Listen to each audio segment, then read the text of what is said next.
Young master chain का चेहरा बिल्कुल उसकी अमीर माँ जैसा ही होता है, जिस पर उसके वापस आने के पहले ही दिन वो मेरे फैमिली के बारे में 10 साल से भी ज्यादा सोचता है और आते ही मुझे घर से बाहर निकलवा देता है। यह देखकर मैं सोचती हूँ कि अब मैं अपना मिरेकल डॉक्टर वाला सीक्रेट रिवील करके इस फैमिली के मुंह पर सीधा तमाचा मार दूंगी। लेकिन तभी कैपिटल का सबसे बड़ा अमीर आदमी अचानक एक न्यूज रिलीज करता है जिसमें बताया जाता है कि वो अपने 7वें यंग मास्टर को ढूंढ रहे हैं जो पिछले 18 सालों से गायब था। जिस पर उन्होंने जो भी डिटेल्स बताई होती हैं वो एक एक करके मुझसे मैच होने लगती हैं। यह देखकर मैं उनसे मिलने के लिए बाहर निकलने ही वाली होती हूँ, तभी रोड के किनारे से अचानक एक तेज चीख सुनाई देती है जिस पर कोई चिल्लाता है, कौन शिप है, अरे कोई बेहोश हो गया है। और फिर कुछ ही सेकंड में वहां बहुत सारे लोग इकट्ठा होने लगते हैं। तभी कोई शॉक होकर कहता है, हे भगवान, ये तो अभी बच्ची है। जिस पर सबकी नजर उस बच्ची पर जाती है और उसका चेहरा पूरी तरह सफेद पड़ चुका होता है। ऑक्सीजन खींचने जैसी आवाज सुनकर मैं बिना एक सेकंड गनवाए अपनी साइकिल रोकती हूँ और सीधे भीड़ की तरफ बढ़ने लगती हूँ। जिस पर जमीन पर पड़ी वो लड़की मुश्किल से 5 या 6 साल की लगती है। उसके माथे पर पूरा पसीना होता है जिससे साफ समझ आता है कि उसने बहुत ज्यादा स्वेट किया है। तभी एक आदमी पास खड़े व्हाइट कोट वाले इंसान का हाथ पकड़कर कहता है, यंग मैन, आप डॉक्टर हो ना, जल्दी से इस बच्चे की मदद करो। जिसके जवाब में वो घबराकर कहता है, नहीं आंटी, इसके फैमिली मेंबर्स यहाँ नहीं है, मैं अपनी तरफ से कुछ डिसाइड नहीं कर सकता। जिस पर वो आदमी अपना हाथ पीछे खींच लेता है और उसकी आंखों में साफ डर दिखाई देने लगता है। यह देखकर मैं तुरंत भीड़ को हटाती हूँ और आगे बढ़ जाती हूँ। फिर मैं प्रोफेशनल आवाज में कहती हूँ, साइड हटिए, हवा अंदर आने दीजिए, पेशेंट को वेंटिलेशन और हीट डिसपैशन की जरूरत है।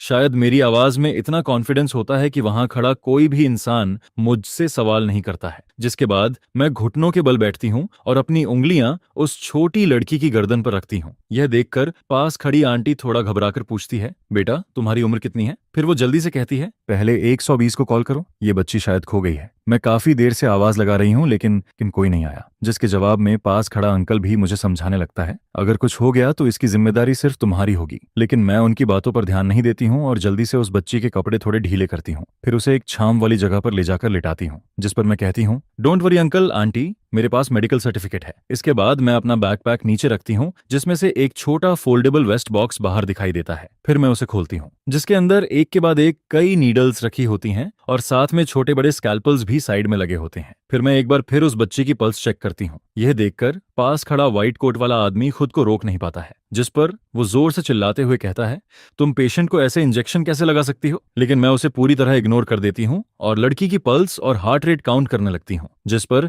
वो आदमी हंसते हुए कहता है, मेरा नाम जांग लॉन्ग है, मैं जिंगई यूनिवर्सिटी का स्टूडेंट हूँ, मैंने चेन लाओ के अंडर पढ़ाई की है, मैं कोई आम आदमी नहीं हूँ। फिर वो मुझे ऊपर से नीचे तक देखकर कहता है, तुम कह रही हो कि तुम्हारे पास मेडिकल सर्टिफिकेट है, तुम्हारी उम्र कितनी है? लेकिन मैं उसकी तरफ देखती तक नहीं हूँ।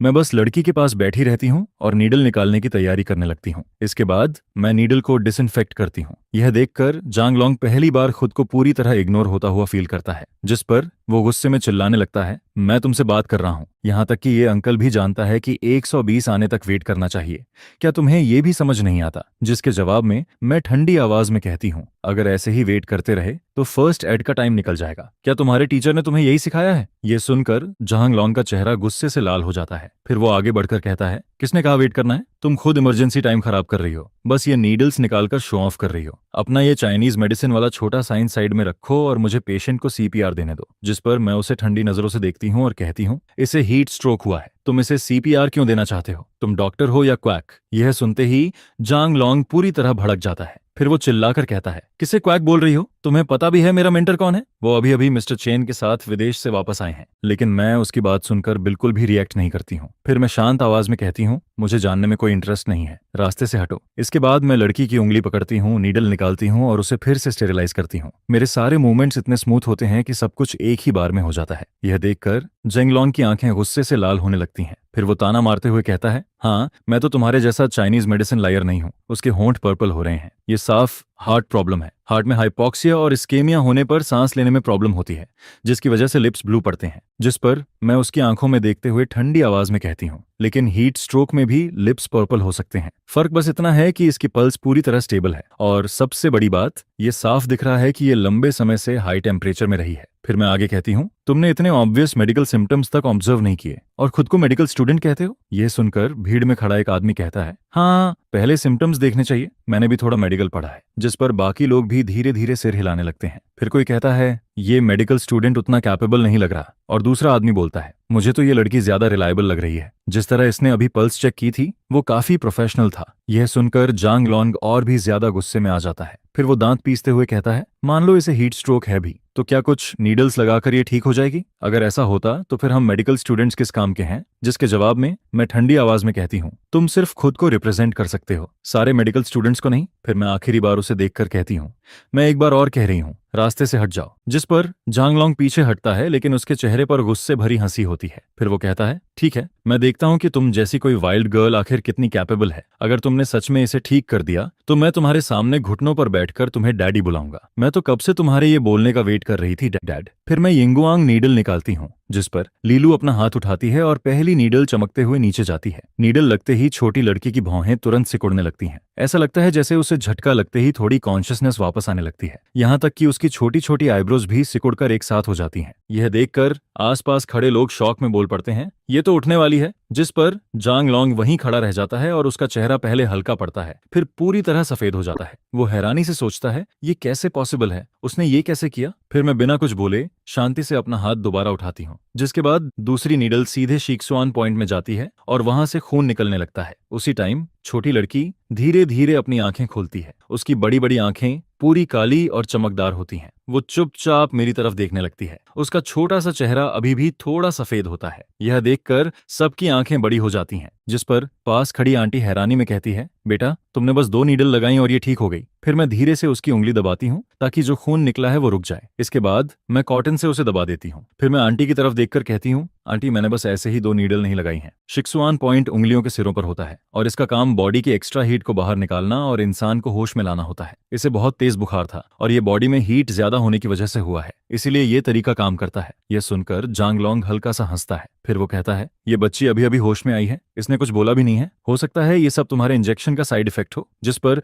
आंटी कंफ्यूज्ड होकर उसकी तरफ देखती है और कहती है, अरे बच्ची तो होश में आ गई है, अब कौन सा साइड इफेक्ट? यंग मैन, तुम माफी नहीं मांगना चाहते क्या? यह सुनकर जांग लॉन्ग उसकी तरफ देखता है और अचानक हंसने लगता है। फिर वो कहता है, अब समझा मैं, तुम लोग एक ही ग्रुप के हो, है ना? एक लोग इकट्ठा करता है और दूसरा एक्टिंग करता है। तुम लोग मिलकर लोगों को बेवकूफ बना रहे हो। मुझे पहले से पता था कि तुम चाइनीज मेडिसिन वाले लोग ऐसे ही होते हो। जिस पर मेरी आंखें थोड़ी ठंडी हो जाती हैं और मैं हाथ उठाने ही वाली होती हूँ, लेकिन तभी वो छोटी लड़की अचानक मुंह खोलती है और ठंडी आवाज में कहती है, ट्रेडिशनल चाइनीज मेडिसिन हमारे देश की पुरानी विरासत है। अगर अंकल को इसके बारे में नहीं पता तो उन्हें आगे जाकर और पढ़ना चाहिए। यह सुनकर जांग लॉन्ग पूरी तरह चुप हो जाता है, क्योंकि उसे लगा था कि छोटी लड़की अभी ठीक नहीं हुई है, लेकिन अब वही लड़की उसकी बातों का जवाब दे रही होती है, जिस पर ये उसके मुंह पर सीधा तमाचा जैसा लगता है। फिर पास खड़ी आंटी हंसते हुए कहती है, सुना, बच्ची भी कह रही है कि तुम्हें थोड़ा और पढ़ना चाहिए। यह सुनकर जांग लॉन्ग अपना चेहरा सीधा रखता है और घमंड से कहता है, मैं तुम जैसे नीचे लेवल के लोगों से बहस नहीं करता। तुम गरीब लोगों को क्या पता? लेकिन वो अपनी बात पूरी कर पाता उससे पहले ही मैं अपने हाथ की सिल्वर नीडल उसकी तरफ फेंक देती हूँ। नीडल उसके चेहरे के बिल्कुल पास से निकलती है और पीछे लगे पेड़ में जाकर धंस जाती है। यह देखकर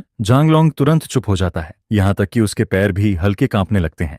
फिर मैं उसे देखकर धीरे से कहती हूँ, लगता है तुम कुछ भूल गए हो। हालांकि मैं उम्र में उससे छोटी लगती हूँ, लेकिन उस समय मेरे शरीर से निकल रहा दबाव इतना ज्यादा होता है कि जांग लॉन्ग के चेहरे पर साफ डर दिखने लगता है। फिर भी वो जबरदस्ती खुद को संभालते हुए कहता है, तुम क्या कह रही हो? जिस पर मैं उसकी आंखों में देखते हुए कहती हूँ, अपॉलॉजी और मुझे डैड बुलाओ। फिर मैं अपने फोन पर 2 बार हल्का टैप करती हूँ, लेकिन जांग लॉन्ग अभी भी मानने को तैयार नहीं होता। वो घमंड से कहता है, जब लोगों से डायग्नोसिस में गलती होती है तब ऐसा हो जाता है। मेरे पास किसी आधे अधूरे चाइनीज मेडिसिन डॉक्टर से बहस करने का टाइम नहीं है। यह सुनकर आंटी भी खुद को रोक नहीं पाती और गुस्से में कहती है, क्या यही मिस्टर शेन के स्टूडेंट हैं? एक छोटी लड़की से हार गए, फिर भी मान नहीं रहे। फिर वो और गुस्से में कहती है, तुम्हारे अंदर शर्म नाम की चीज है भी या नहीं? जिस पर जांग लॉन्ग ठंडी आवाज में कहता है, तुम लोग क्या कर लोगे? कौन साबित करेगा मैंने क्या कहा था? तुम लोगों की पूरी जिंदगी की कमाई भी मिस्टर शेन की एक कंसल्टेशन के बराबर नहीं होगी। मैं यहाँ फ्री में ट्रीटमेंट देने आया हूँ, ये तुम्हारी किस्मत है। फिर वो सबकी तरफ देखकर कहता है, तुम लोग इतने छोटे लोग होकर भी मुझे ही गलत बोल रहे हो।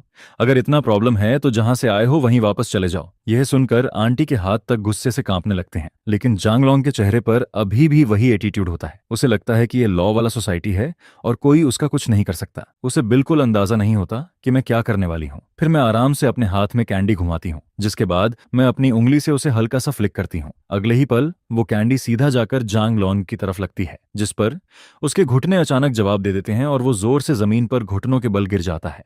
उसके सीने में तेज दर्द उठता है, जिससे उसका चेहरा एकदम बिगड़ जाता है। फिर वो उठने की कोशिश करता है, लेकिन उसे फील होता है कि उसका पूरा शरीर जैसे जम गया है। उसके हाथ पैर हिल ही नहीं रहे होते। उसे ऐसा लगता है जैसे उसके पूरे शरीर का खून रुक गया है। वो चाहकर भी खुद को कंट्रोल नहीं कर पाता। फिर मैं उसके पास जाकर ठंडी आवाज में कहती हूँ, एक मेडिकल स्टूडेंट होकर तुम बेसिक पूछताछ तक नहीं कर पाए। तुमने बस सामने देखकर डायग्नोसिस कर दिया। डॉक्टर की पहचान दूसरों से ऊपर होने के लिए नहीं होती। उसका काम लोगों का इलाज करना और उनकी जान बचाना होता है। लेकिन तुम मेडिकल स्किल्स में भी कमजोर हो और मेडिकल एथिक्स में तो उससे भी ज्यादा। आज तुमने खुद मेरे सामने घुटने टेक दिए हैं, इसलिए मैं तुम्हारे मास्टर की तरफ से तुम्हें थोड़ा सबक सिखाऊंगी। यह सुनकर जांगलोंग की आंखें गुस्से से भर जाती हैं। फिर मैं उसके कान के पास झुककर धीरे से कहती हूँ, तुम्हारी स्किन इतनी मोटी है तो कोई बात नहीं, 1-2 घंटे सड़क पर ऐसे ही घुटनों के बल बैठे रहो। जिस पर वो डर और गुस्से में मेरी तरफ देखकर कहता है, तुमने मेरे साथ क्या किया? जांगलोंग जोर से चिल्लाता है, मैं पुलिस को कॉल करूंगा, यहाँ किसी ने मुझ पर अटैक किया है। जिस पर मैं हल्का सा हंसती हूँ और कहती हूँ, कौन गवाही देगा मिस्टर झांग?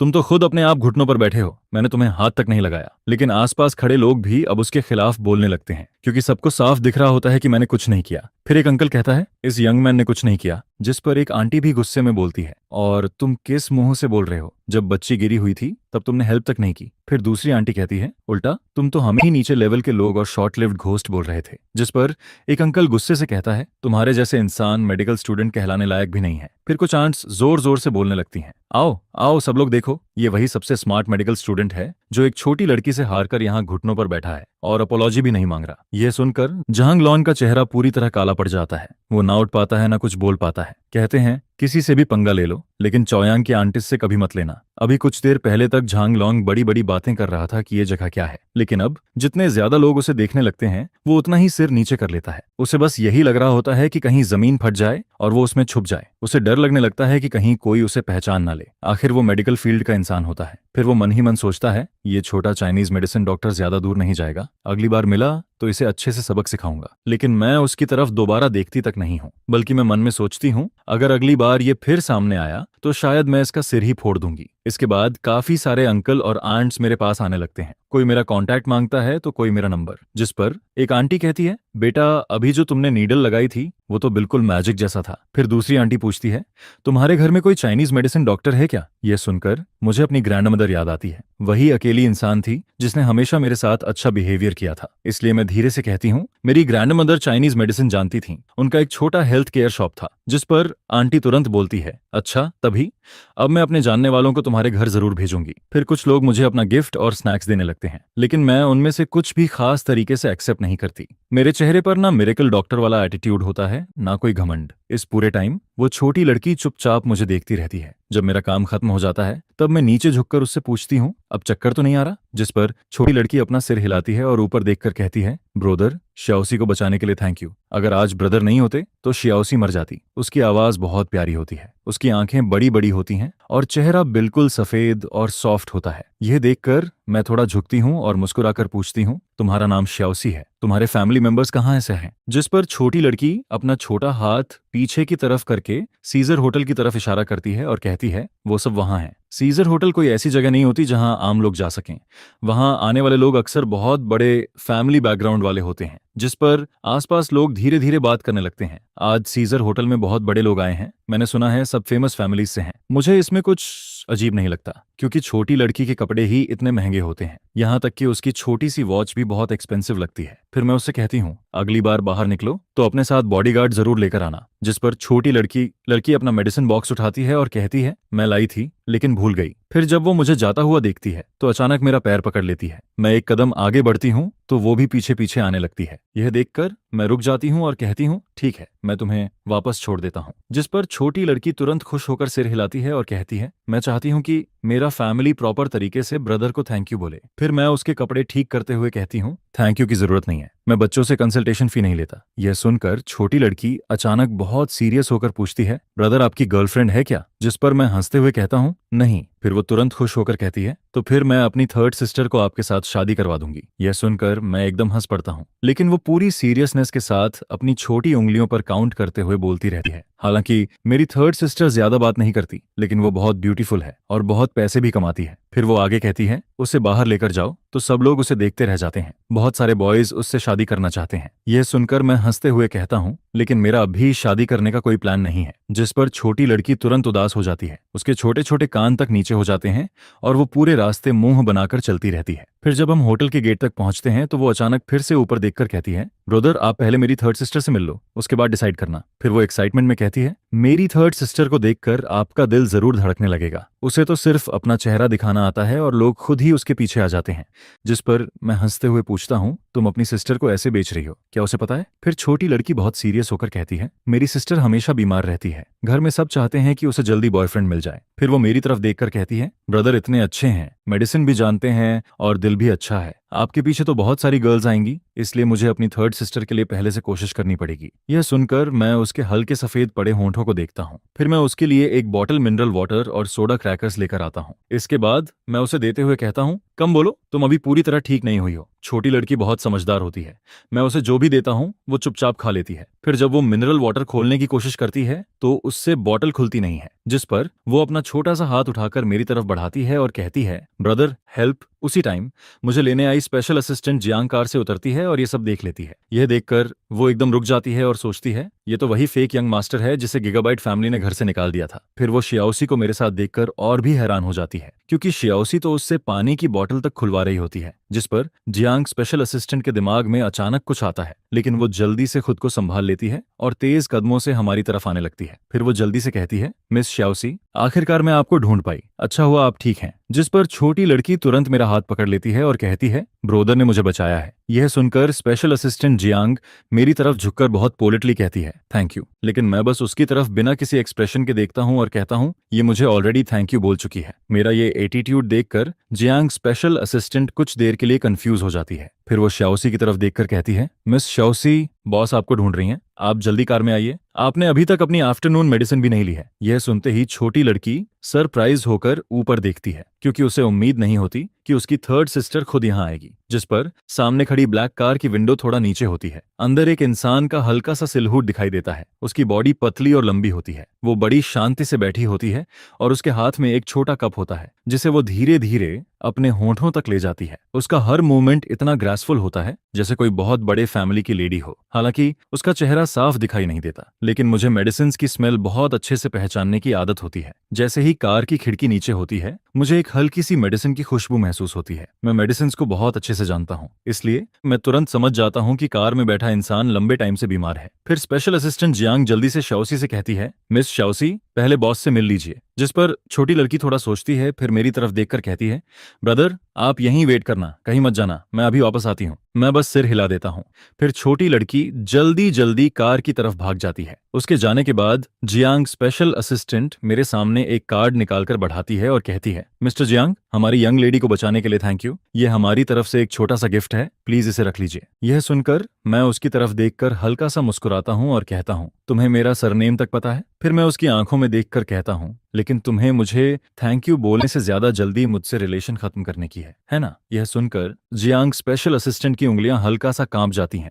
फिर वो जल्दी से कहती है, मिस्टर जियांग, आपने गलत समझा। जिस पर मैं शांत आवाज में कहता हूँ, कोई बात नहीं। फिर मैं शाओसी की तरफ आखिरी बार देखता हूँ और कहता हूँ, बाद में उसे बता देना कि मैं जा रहा हूँ। इतना बोलकर मैं सीढ़ियों से उठता हूँ और बिना पीछे देखे वहां से जाने लगता हूँ। जिस पर जियांग स्पेशल असिस्टेंट राहत की सांस लेती है। फिर वो शियाओसी के सिर पर हाथ रखती है और मुस्कुराकर कहती है, जिसने तुम्हें बचाया था वो चला गया। यह सुनकर छोटी लड़की तुरंत सीधी होकर खड़ी हो जाती है और घबराकर कहती है, क्या ब्रदर कैसे जा सकता है? फिर वो जल्दी से इधर उधर देखने लगती है और कहती है, उसने तो कहा था कि वो मेरा वेट करेगा, मैंने तो उसका कांटेक्ट भी नहीं लिया। लिया। इसके बाद उसकी आंखें धीरे धीरे ठंडी हो जाती हैं। फिर वो जियांग स्पेशल असिस्टेंट की तरफ देखकर कहती है, तुमने उसे भगा दिया। यह सुनकर जियांग स्पेशल असिस्टेंट का चेहरा एकदम बदल जाता है, क्योंकि पूरे कैपिटल में कोई भी इस छोटी लड़की को नाराज करने की हिम्मत नहीं करता। वो बाकी बच्चों जैसी बिल्कुल नहीं होती। भले ही उसकी उम्र सिर्फ 5 साल हो, लेकिन वो बहुत चालाक होती है। वो एक्टिंग करना भी जानती है और उसका टेम्पर भी बहुत ठंडा होता है। सिर्फ बॉस के सामने ही वो ओबीडियंट रहती है। बाकी टाइम उसके आसपास के लोग भी उससे थोड़ा डरते हैं, और सबसे बड़ी बात, वो कभी किसी के करीब नहीं जाती। इसलिए अभी उसे मेरे साथ इतना क्लोज देखकर जांग स्पेशल असिस्टेंट सच में हैरान हो गई थी। लेकिन अपनी ड्यूटी याद करके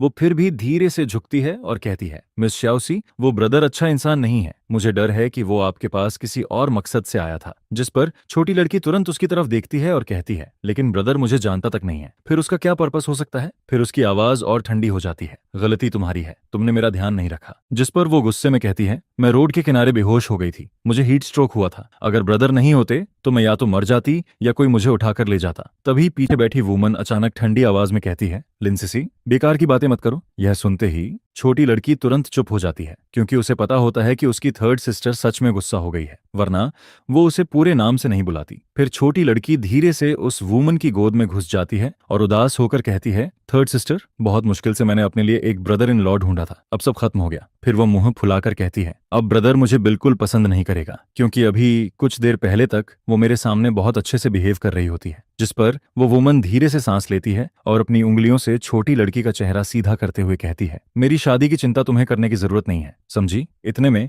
ड्राइवर कार स्टार्ट कर देता है। फिर कार धीरे धीरे आगे बढ़ने लगती है और तभी पीछे की सीट पर बैठी उस वुमन का चेहरा पूरी तरह सामने आता है। उसका चेहरा बहुत सफेद होता है, जैसे कोई लंबे टाइम से बीमार हो, लेकिन उसके बावजूद वो इतनी खूबसूरत होती है कि किसी का भी दिल रुक जाए। ऐसी वुमन पूरे कैपिटल में सिर्फ एक ही हो सकती है, लिन शुएरो। फिर लिन शुएरो धीरे से कहती है, क्योंकि उसने शियाओसी की जान बचाई है, इसलिए उसके लिए कोई गिफ्ट तैयार करो। लिन शुएरो कई लाइफ टाइम्स से जियांग टेशु के काफी क्लोज रही है, जिस पर वह पहले ही जियांग टेशु से प्यार करने लगती है। उसकी चाहत पानी की तरह इतनी गहरी होती है कि उसका अंदाजा लगाना भी मुश्किल था। फिर वह कहती है कि कुछ दिनों बाद मैं खुद श्याओसी को लेकर तुमसे मिलने आने वाली हूँ। यह सुनकर जियांग टेशु इतना ज्यादा शॉक हो जाता है कि उसके माथे पर ठंडा पसीना आने लगता है, जिस पर वह अपने बॉस की तरफ देखने की भी हिम्मत नहीं कर पाता है। इसके बाद सामने से कोई जल्दी में कहता है, जल्दी करो और बॉस को पकड़ लो। ब्रदर जियांग को ढूंढना इतना मुश्किल नहीं है, आखिर उसका गीगाबाइट के साथ रिलेशन है। वह हमेशा उन्हें कुछ ना कुछ फेस देने की कोशिश करता है। जिस पर स्पेशल असिस्टेंट जियांग भी तुरंत बोलता है कि उसके पास एक आइडिया है,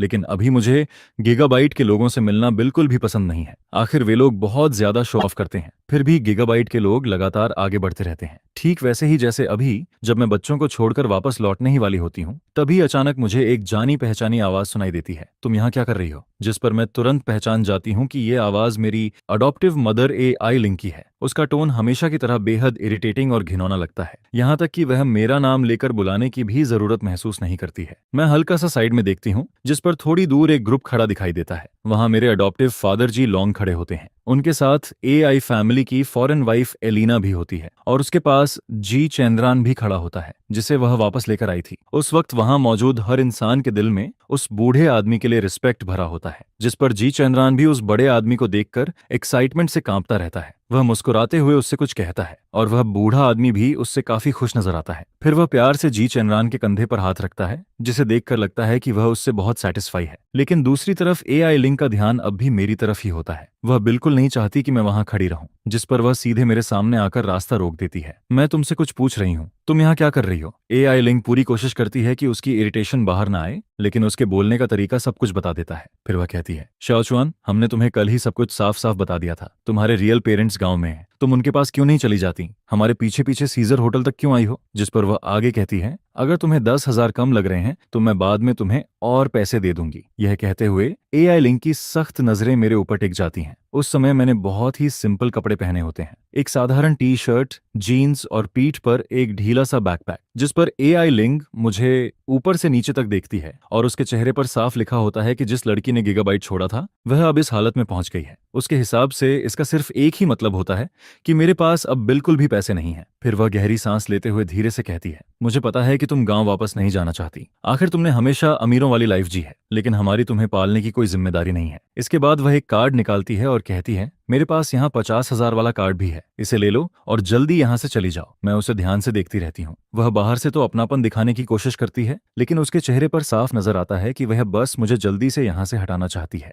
मैं एक हाथ साइकिल के हैंडल पर रखती हूँ और हल्का सा ऊपर देखती हूँ। मैं कुछ बोलने ही वाली होती हूँ, तभी पीछे से एक आवाज आती है। ये कौन है? क्या तुम इसे जानती हो? जिस पर शाम वाले कैंप का वह बूढ़ा आदमी हमारे पास चला आता है। उसकी आंखें चमक रही होती हैं और वह काफी क्यूरियस नजर आता है। एआई लिंक तुरंत उसके पास पहुंच जाती है और जल्दी से कहती है, बस एक दूर की रिलेटिव है, संयोग से यहाँ मिल गई। अभी यह छोटी है, इसलिए मैं बस इसकी थोड़ी हेल्प करना चाहती थी। यह सुनकर बूढ़ा आदमी संतुष्टि से सिर हिलाता है। फिर उसकी नजर दोबारा जी चैनरान पर जाती है। तो चैनरान भी तुम्हारे साथ आया है? जिस पर जी चैनरान तुरंत मासूम चेहरा बनाकर आगे आता है। वह पहले मेरी तरफ देखता है, जैसे उसे लगता हो कि मैं बहुत चाइल्डिश हूँ। फिर वह धीरे से कहता है, मेरी मदर ने हमेशा मुझे सिखाया है कि दूसरों की मदद करनी चाहिए, यही एक इंसान होने की सबसे जरूरी बात होती है। यह सुनकर बूढ़ा आदमी और भी ज्यादा खुश हो जाता है। फिर वह जी लॉन्ग की तरफ इशारा करते हुए कहता है, तुम बहुत लकी हो कि तुम्हें इतना अच्छा बेटा मिला है। जी लॉन्ग उस समय तक शायद मेरी असली पहचान बताने के बारे में सोच रहा होता है, लेकिन जैसे ही वह बूढ़े आदमी की बात सुनता है, वह बिना किसी हेजिटेशन के फैसला कर लेता है।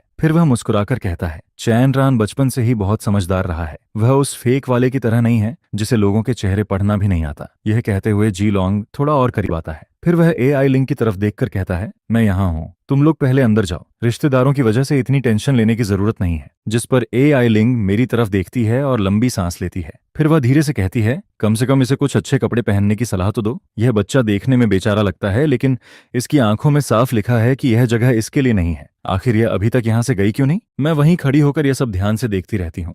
वहां मौजूद हर इंसान मुझे इग्नोर करने की कोशिश करता है, लेकिन मेरी मौजूदगी इतनी स्ट्रांग होती है कि कोई भी मुझे नजरअंदाज नहीं कर पाता है। जी लॉन्ग भी मेरी तरफ देखता है। वह अपनी इरिटेशन दबाता है और फिर वह कार्ड मेरे हाथ में रख देता है। फिर वह धीमी आवाज में कहता है, शाओचुआन, पैसे ले लो, थैंक यू बोलो और यहाँ से चले जाओ। आज चेन रान के अप्रेंटिस बनने का दिन है। मैं नहीं चाहता कि यहाँ कोई प्रॉब्लम हो। मैं पहले तक इन सब बातों को सीरियसली नहीं ले रही होती हूँ। आखिर मैं सिर्फ एक आउटसाइडर की तरह यह सब देख रही होती हूँ, लेकिन जैसे ही मैं उसकी बात सुनती हूँ, मेरे होंठों पर हल्की सी स्माइल आ जाती है। 50,000 युआन, पैसे लो, थैंक यू बोलो और फिर चली जाओ। जिस पर मुझे तुरंत समझ आ जाता है कि गीगाबाइट के लोग मुझे एक ऐसी गरीब रिलेटिव की तरह दिखाना चाहते हैं जो थोड़े से पैसों के लिए कुछ भी कर सकती है। लेकिन जहां सबको लगता है कि मैं वह कार्ड लेकर चुपचाप चली जाऊंगी, अगले ही पल मैं वह बैंक कार्ड वापस उनकी तरफ फेंक देती हूँ। मेरी मूवमेंट इतनी फास्ट और एक्यूरेट होती है कि कार्ड सीधा वापस जाकर उनके सामने गिरता है, जिस पर वहां खड़े सभी लोग अचानक स्टंडेड रह जाते हैं। एलेना तो खुद को रोक भी नहीं पाती और जोर से चिल्ला उठती है, तुम कर क्या रही हो? हम अच्छे दिल से तुम्हारी हेल्प करना चाहते हैं और तुम इतना एटीट्यूड दिखा रही हो। अगर तुम्हें पैसे नहीं मिले तो क्या तुम भूखी नहीं मरोगी? जिस पर मैं धीरे धीरे मुस्कुराती हूँ और कहती हूँ, मिस लव, मुझे तुम्हारी एक्टिंग में कोई इंटरेस्ट नहीं है, और मिस्टर क्वान जी, ये पैसा आप ही रखिए, मिस लव को पालने के काम आएगा। आखिर एलिना जी लॉन्ग की पहली वाइफ नहीं होती है। जी लॉन्ग जब बिजनेस के सिलसिले में नानचेंग आया था, तभी वह एलिना से अट्रैक्ट हो गया था। फिर दोनों एक दूसरे के करीब आ गए। असल में जी लॉन्ग को नानचेंग में एआई फैमिली की पावर चाहिए थी, जिस पर उसने छोटे शहर में रहने वाली अपनी पहली वाइफ को छोड़ दिया और एलिना को चुन लिया। लेकिन इस बात को कोई खुलकर नहीं कहता था। सीधी बात कहूं तो मेरी बातों ने अभी अभी जिलोंग और एलिना के बीच वाले प्यार के शॉकिंग इमेज को पूरी तरह खराब कर दिया, जिस पर उन्हें शायद पहली बार फील होता है कि ये लड़का इतना ईजी नहीं है। पहले उन्हें क्यों नहीं लगा था कि इससे डील करना इतना मुश्किल होगा। वहां मौजूद हर इंसान का चेहरा खराब हो जाता है। वह बूढ़ा आदमी भी भौहें सिकोड़ लेता है, क्योंकि उसे साफ पता नहीं होता कि यहाँ ऐसा कुछ चल रहा है। जी चंद्रान, जिसे वापस लाया गया था, असली बात जानता है। वह काफी स्मार्ट होता है, इसलिए उसे समझ आ जाता है कि अब मुझे और बोलने देना सही नहीं होगा। जिस पर वह तुरंत बोल पड़ता है, मॉम, अब अंदर जाकर खाना खाने का टाइम हो गया है। जी चंद्रान की बात सुनकर जिलोंग और एलिना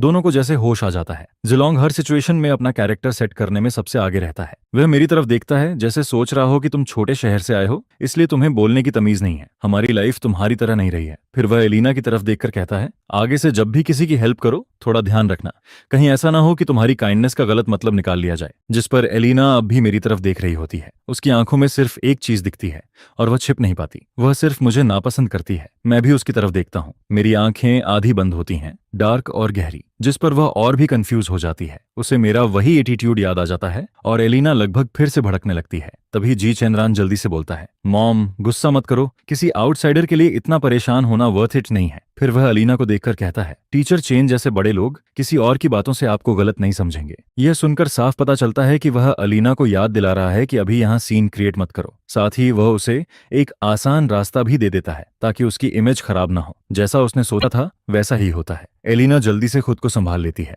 फिर वह एक लंबी सांस लेकर कहती है, मैं तो सच में इसकी मदद करना चाहती थी, लेकिन लगता है मैंने गलत इंसान की हेल्प कर दी। जिस पर जी चंद्रान उसे तुरंत कंफर्ट करता है, मॉम आपकी कोई गलती नहीं है। आजकल लोगों की सेल्फ रिस्पेक्ट बहुत ज्यादा होती है। अगर आप किसी को सीधे ऐसे पैसे दे दो तो उन्हें लगता है कि आप उन्हें नीचे दिखा रहे हो। उसकी बातों का सीधा मतलब यही होता है कि मैं गरीब हूँ। मैं हल्का सा आईब्राउ उठाता हूँ, फिर आंखें बंद करके उसे इंटरेस्ट के साथ देखने लगता हूँ। ये लड़का काफी चालाक तरीके से बात करता है। जी चंद्रन फिर मेरी तरफ देखकर बोलता है, ब्रोदर मैं अपनी मॉम की तरफ से सॉरी बोलता हूँ। अगर तुम्हें पैसे नहीं चाहिए तो फिर हमारे पीछे पीछे आने की जरूरत भी नहीं है। तुम्हारे हाथ पैर हैं, तुम खुद को सपोर्ट कर सकते हो। फिर वह थोड़ा रुककर कहता है, मुझे डर है कि मेरी मॉम फिर कुछ ऐसा बोल देगी जिससे तुम्हारी इंसल्ट हो जाए। उसकी हर बात सुनने में इतनी समझदारी वाली लगती है कि आसपास खड़े लोग भी उसकी तारीफ करने लगते हैं। वे लोग पहले उसकी तरफ देखते हैं, फिर मेरी तरफ, जिस पर सबको लगता है कि दोनों में जमीन आसमान का फर्क है। उनके हिसाब से जी चंद्रान एक जनरस और काइंड इंसान है, जबकि मैं बस उसका फायदा उठाने वाला खराब सोच वाला इंसान हूँ। बूढ़े आदमी के साथ आए लोग भी सिर हिलाने लगते हैं, लेकिन यह सब देखकर मैं बस मुस्कुरा देता हूँ। मेरी आंखें जैसे सब कुछ आर पार देख रही होती हैं, जिस पर जी चंद्रान मेरी नजरों से बचने लगता है। पता नहीं क्यों, लेकिन वह मुझसे थोड़ा डरने लगता है। उसे डर लगता है उस इंसान से जो कभी उसके हिसाब से बिहेव नहीं करता। आखिर इतने सालों से उन्होंने मुझे पाला है, फिर मुझे और क्या चाहिए? क्या मैं सच में इस घर का यंग मास्टर बनना चाहता हूँ? ऐसा कैसे हो सकता है? जी चंद्रान के दिल में एक तरफ गिल्ट होता है और दूसरी तरफ वह मुझे नीचा भी समझता है, लेकिन वह कंपैरिजन करना बहुत अच्छे से जानता है। यहाँ तक कि अभी भी वह अपनी इमेज बचाने में लगा हुआ है। जी चंद्रान सही कह रहा है, बूढ़ा आदमी भी हंसते हुए बोलता है। फिर वह मेडिकल साइकोलॉजी की क्लास की तरह समझाने लगता है, किशोर उम्र के लड़कों में अक्सर ऐसा होता है, खासकर जो छोटे शहरों से आते हैं। वे हमेशा आसपास के लोगों की नजरों पर ध्यान देते हैं, लेकिन सामने वाले की अच्छी नीयत को समझ नहीं पाते। फिर वह मेरी तरफ देखकर कहता है, यंग मैन, अब जब तुम बड़े शहर में आ ही गए हो तो अपने दिल की दीवारें छोड़ दो और बाहर की दुनिया को अच्छे से देखो। मैं उसकी सारी बात चुपचाप सुनता रहता हूँ, फिर अचानक उससे एक सवाल पूछ देता हूँ जिसका किसी को भी अंदाजा नहीं होता। तुम वही हो ना जो दावा करते हो कि हर बीमारी का इलाज कर सकते हो? मेरी बात सुनकर बूढ़ा आदमी थोड़ा नाराज हो जाता है। फिर वह कहता है, हाँ मैं ही हूँ। क्यों, क्या हुआ? जिस पर मैं धीरे से बोलता हूँ, मिस्टर चैन, मैं आपको एक सलाह देना चाहता हूँ। अगर कोई बेवकूफ इंसान आपको साफ दिखाई दे जाए तो वह छोटी बात होती है, लेकिन अगर आप अपने ही स्टूडेंट्स को पहचान ना पाओ तो वह बड़ी बात होती है। फिर मैं एक हाथ से सामने की तरफ इशारा करता हूँ, वहां ट्रैफिक लाइट के पास आपका स्टूडेंट अभी भी घुटनों के बल बैठा है। क्या आप जाकर उसे देखना चाहेंगे? मेरी बात सुनते ही बूढ़े आदमी का चेहरा बदल जाता है। वह तुरंत बोल पड़ता है, यह कैसे हो सकता है? लेकिन वह अपनी बात पूरी भी नहीं कर पाता। तभी एक आदमी जो मेडिकल स्टूडेंट जैसा दिख रहा होता है भागता हुआ वहां पहुंचता है। फिर वह घबराकर बोलता है, मास्टर बड़ी प्रॉब्लम हो गई, पता नहीं क्या हुआ, लेकिन वह सड़क पर घुटनों के बल बैठा है, कितनी भी कोशिश कर रहा है, उठ ही नहीं पा रहा। यह सुनते ही बूढ़ा आदमी एकदम फ्रीज हो जाता है। अभी तक उसके चेहरे पर जो शांति और डिग्निटी थी वह एक पल में गायब हो जाती है। वहां का माहौल अचानक बहुत ऑकवर्ड हो जाता है। उस वक्त शर्म किसे कहते हैं यह उसके चेहरे को देखकर समझ आ जाता है।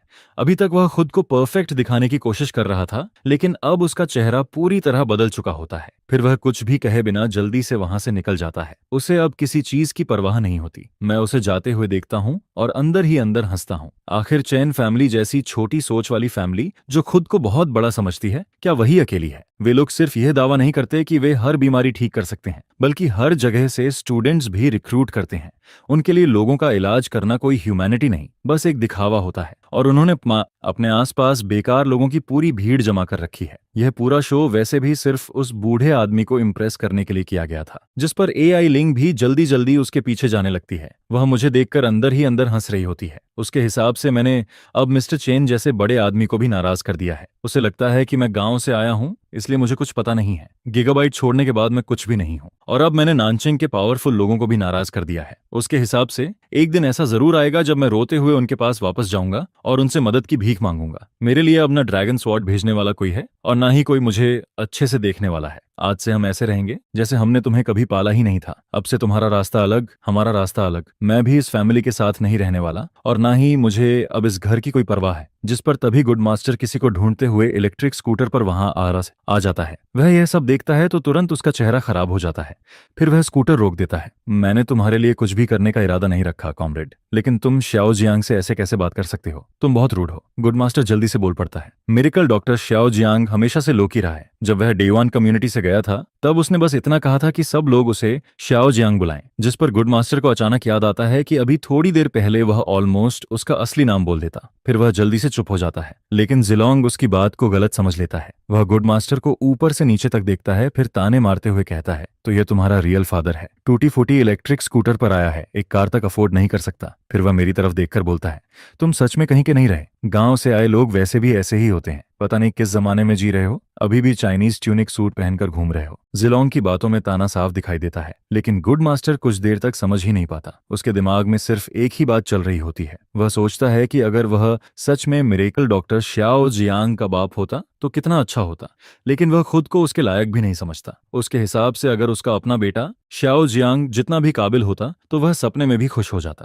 जिलोंग को उसकी रिएक्शन से कोई फर्क नहीं पड़ता। वह मुड़कर जाने लगता है। उसे लगता है कि हम जैसे लोग जिंदगी भर ऐसे ही रहेंगे। मैं उसकी तरफ देखता हूँ, फिर सिक्योरिटी गार्ड के पास से निकलने की कोशिश करता हूँ। मेरी पोजीशन ऐसी नहीं है कि मैं जिलोंग जैसे इंसान से बहस करूं, वह बहुत बेकार होता। जिस पर मैं सिर नीचे करता हूँ और गुड मास्टर के लिए गेट खोल देता हूँ। जैसे ही जिलोंग होटल लॉबी के अंदर जाने लगता है, वह एक बार फिर पीछे मुड़ता है। फिर वह मेरी और गुड मास्टर की तरफ उंगली करके घमंड से बोलता है, क्या देख रहे हो, मैंने पहले ही कहा था यह जगह तुम्हारे लिए नहीं है, फिर भी पीछे पीछे चले आ रहे हो। गुड मास्टर अब और बर्दाश्त नहीं कर पाता। जैसे ही वह अपना वर्क कार्ड निकालता है, वहां खड़ा सिक्योरिटी गार्ड उसे देखते ही घबरा जाता है। चाहे वह कितना भी अनपढ़ हो, फिर भी इतना समझ सकता है कि सामने खड़ा इंसान कोई बड़ा आदमी है। जिस पर सिक्योरिटी गार्ड के पैर कांपने लगते हैं। फिर वह हकलाते हुए बोलता है, मुझे माफ कर दीजिए, मुझे नहीं पता था कि लीडर आए हैं। फिर वह जल्दी से झुककर कहता है, डायरेक्टर प्लीज अंदर आइए। गुड डायरेक्टर उसकी तरफ देखता है और शांत आवाज में बोलता है, सीजर होटल एक इंपॉर्टेंट होटल है, इसकी चेकिंग होनी चाहिए। यह सुनते ही सिक्योरिटी गार्ड के माथे पर ठंडा पसीना आ जाता है। फिर वह कुछ बोलने ही वाला होता है, तभी गुड डायरेक्टर मुड़कर मेरी तरफ देखता है और कहता है, मिरेकल डॉक्टर श्याओ जियांग,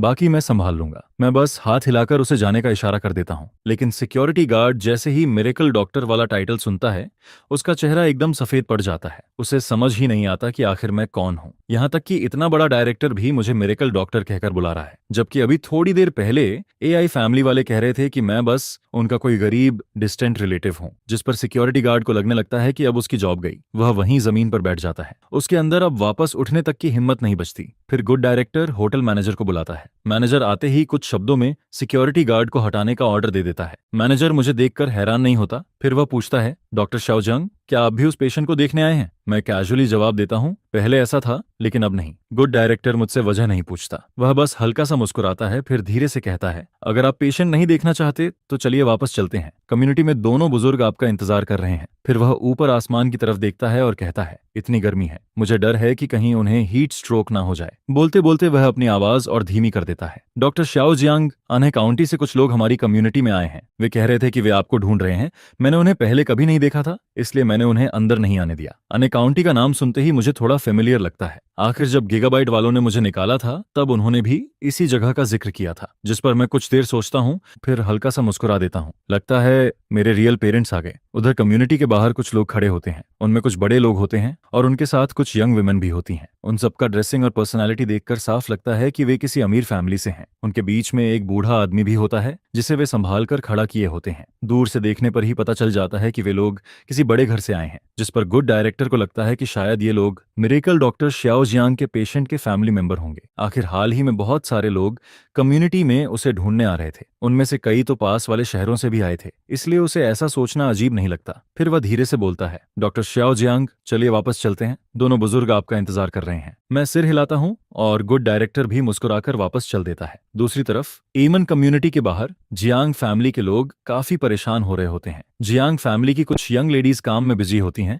इसलिए उन्हें पहले वापस जाना पड़ता है। जिस पर मिस्टर जियांग बिजनेस कार में बैठा होता है। उसका चेहरा बहुत खराब दिख रहा होता है। फिर वह गुस्से में बोलता है, क्या तुमने नहीं कहा था, हाँ ने कहा था कि 7th यंग मास्टर यहीं रहता है? फिर यहाँ का हर इंसान क्यों कह रहा, क्या तय नहीं है? जिस पर सामने वाला तुरंत सिर झुकाकर कहता है, मैं दोबारा चेक करता हूँ। मोटा आदमी ठंडा पसीना पोंछता है। आनही काउंटी से आए लोगों ने कहा था कि गीगाबाइट ने गलत 7th यंग मास्टर को पहचान लिया था, जिस पर उसके आदमी पहले ही पता करने भेज दिए गए थे। हो सकता है कि असली 7th यंग मास्टर अभी भी गीगाबाइट में ही हो। मिस्टर जियांग का चेहरा और भी भारी हो जाता है। उसकी मौजूदगी ही इतनी दबाव वाली होती है कि कोई कुछ बोल नहीं पाता। फिर वह ठंडी आवाज में कहता है, मैं खुद जाऊंगा अभी। यह सुनते ही कई लोग तुरंत कार से उतर जाते हैं। मिस्टर जियांग गुस्से में कुछ बार जोर से चिल्लाता है। पिछले कुछ सालों से वह अपने पोते को याद करके पहले ही काफी कमजोर हो चुका होता है। फिर ऊपर से अनहे काउंटी जाने के बाद उसके फेफड़ों में भी इन्फेक्शन हो गया था, जिस पर साथ आए डॉक्टर घबराकर बोलते हैं, मिस्टर जियांग, आपका शरीर अब और नहीं संभाल पाएगा, आपको तुरंत हॉस्पिटल में एडमिट होना पड़ेगा। अगर आप बीजिंग वापस नहीं जाना चाहते तो पहले नानचिंग में ही इलाज करवा लेते हैं। फिर वह धीरे से कहता है, एमन कम्युनिटी में हमारे लोग हैं, 7th यंग मास्टर की खबर मिलते ही हमें पता चल जाएगा। शुरू में मिस्टर जियांग बिल्कुल नहीं मानता, लेकिन जब उसे तेज बुखार होने लगता है तब वह मजबूरी में चुप हो जाता है, जिस पर जियांग फैमिली का ड्राइवर बिना कुछ कहे तुरंत कार घुमा देता है और एमन कम्युनिटी से निकल जाता है। लेकिन कार में बैठे किसी इंसान को यह तक पता नहीं चलता कि उसी वक्त एक लड़का साइकिल चलाते हुए उनके पास से निकलता है। शाओजियांग,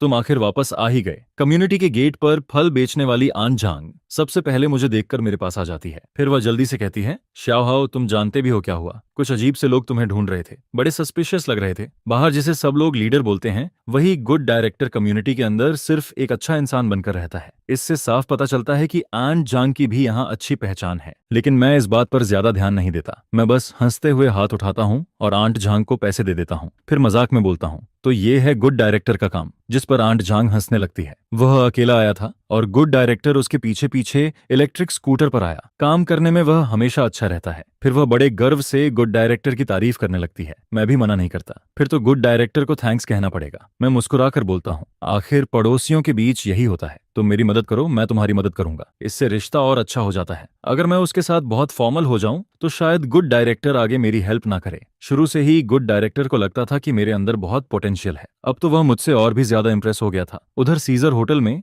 जी लॉन्ग फोन पर बात करते हुए अचानक भौहें सिकोड़ लेता है। फिर वह सख्त आवाज में पूछता है, क्या कहा तुमने? अनहे काउंटी से लोग आए हैं। फोन के दूसरी तरफ वही बटर होता है जिसने मुझे पहले दिन घर से निकाला था। वह तुरंत जवाब देता है, यस मिस्टर जी, वे लोग उस फेक यंग मास्टर के बारे में पूछ रहे हैं। वे उसका करंट एड्रेस जानना चाहते हैं। यह सुनते ही जी लॉन्ग को अभी थोड़ी देर पहले वाला टूटा फूटा इलेक्ट्रिक स्कूटर याद आ जाता है। फिर उसकी आंखों में इरिटेशन भर जाती है, जिस पर वह ठंडी आवाज में बोलता है, अब समझ आया, इसलिए उसने अभी पैसे नहीं लिए। उसे लगा होगा कि रकम कम है। फिर वह और गुस्से में कहता है, ये फैमिली सच में बेशर्म है। अब वे हमारे फैमिली से कनेक्शन जोड़ना चाहते हैं। बटलर भी गुस्से में भर जाता है। मैं अभी जाकर उन्हें भगा देता हूँ। ऐसे लोगों से डील करना मुझे आता है। लेकिन जी लॉन कुछ देर सोचता है, फिर बोलता है, बहुत ज्यादा सीन मत करना, आखिर हमें भी अपनी इमेज बचानी है। चिंता मत कीजिए, मैं समझ गया। बटलर तुरंत जवाब देता है, जिस पर जी लॉन्ग फोन रख देता है और वापस अंदर जाकर टोस्ट करने लगता है। उसके दिमाग बस एक ही बात चल रही होती है, जल्दी ही चेन रन चेन फैमिली का डिसिप्लिन बन जाएगा और चेन फैमिली की मेडिकल फील्ड में जो रेप्यूटेशन है उसके सहारे वे लिन फैमिली तक पहुंच जाएंगे। उसके बाद उसकी करियर पूरी तरह स्मूथ हो जाएगी। उधर मैं पहले ही घर लौट चुका होता हूँ। मैं अभी आराम करने ही वाला होता हूँ।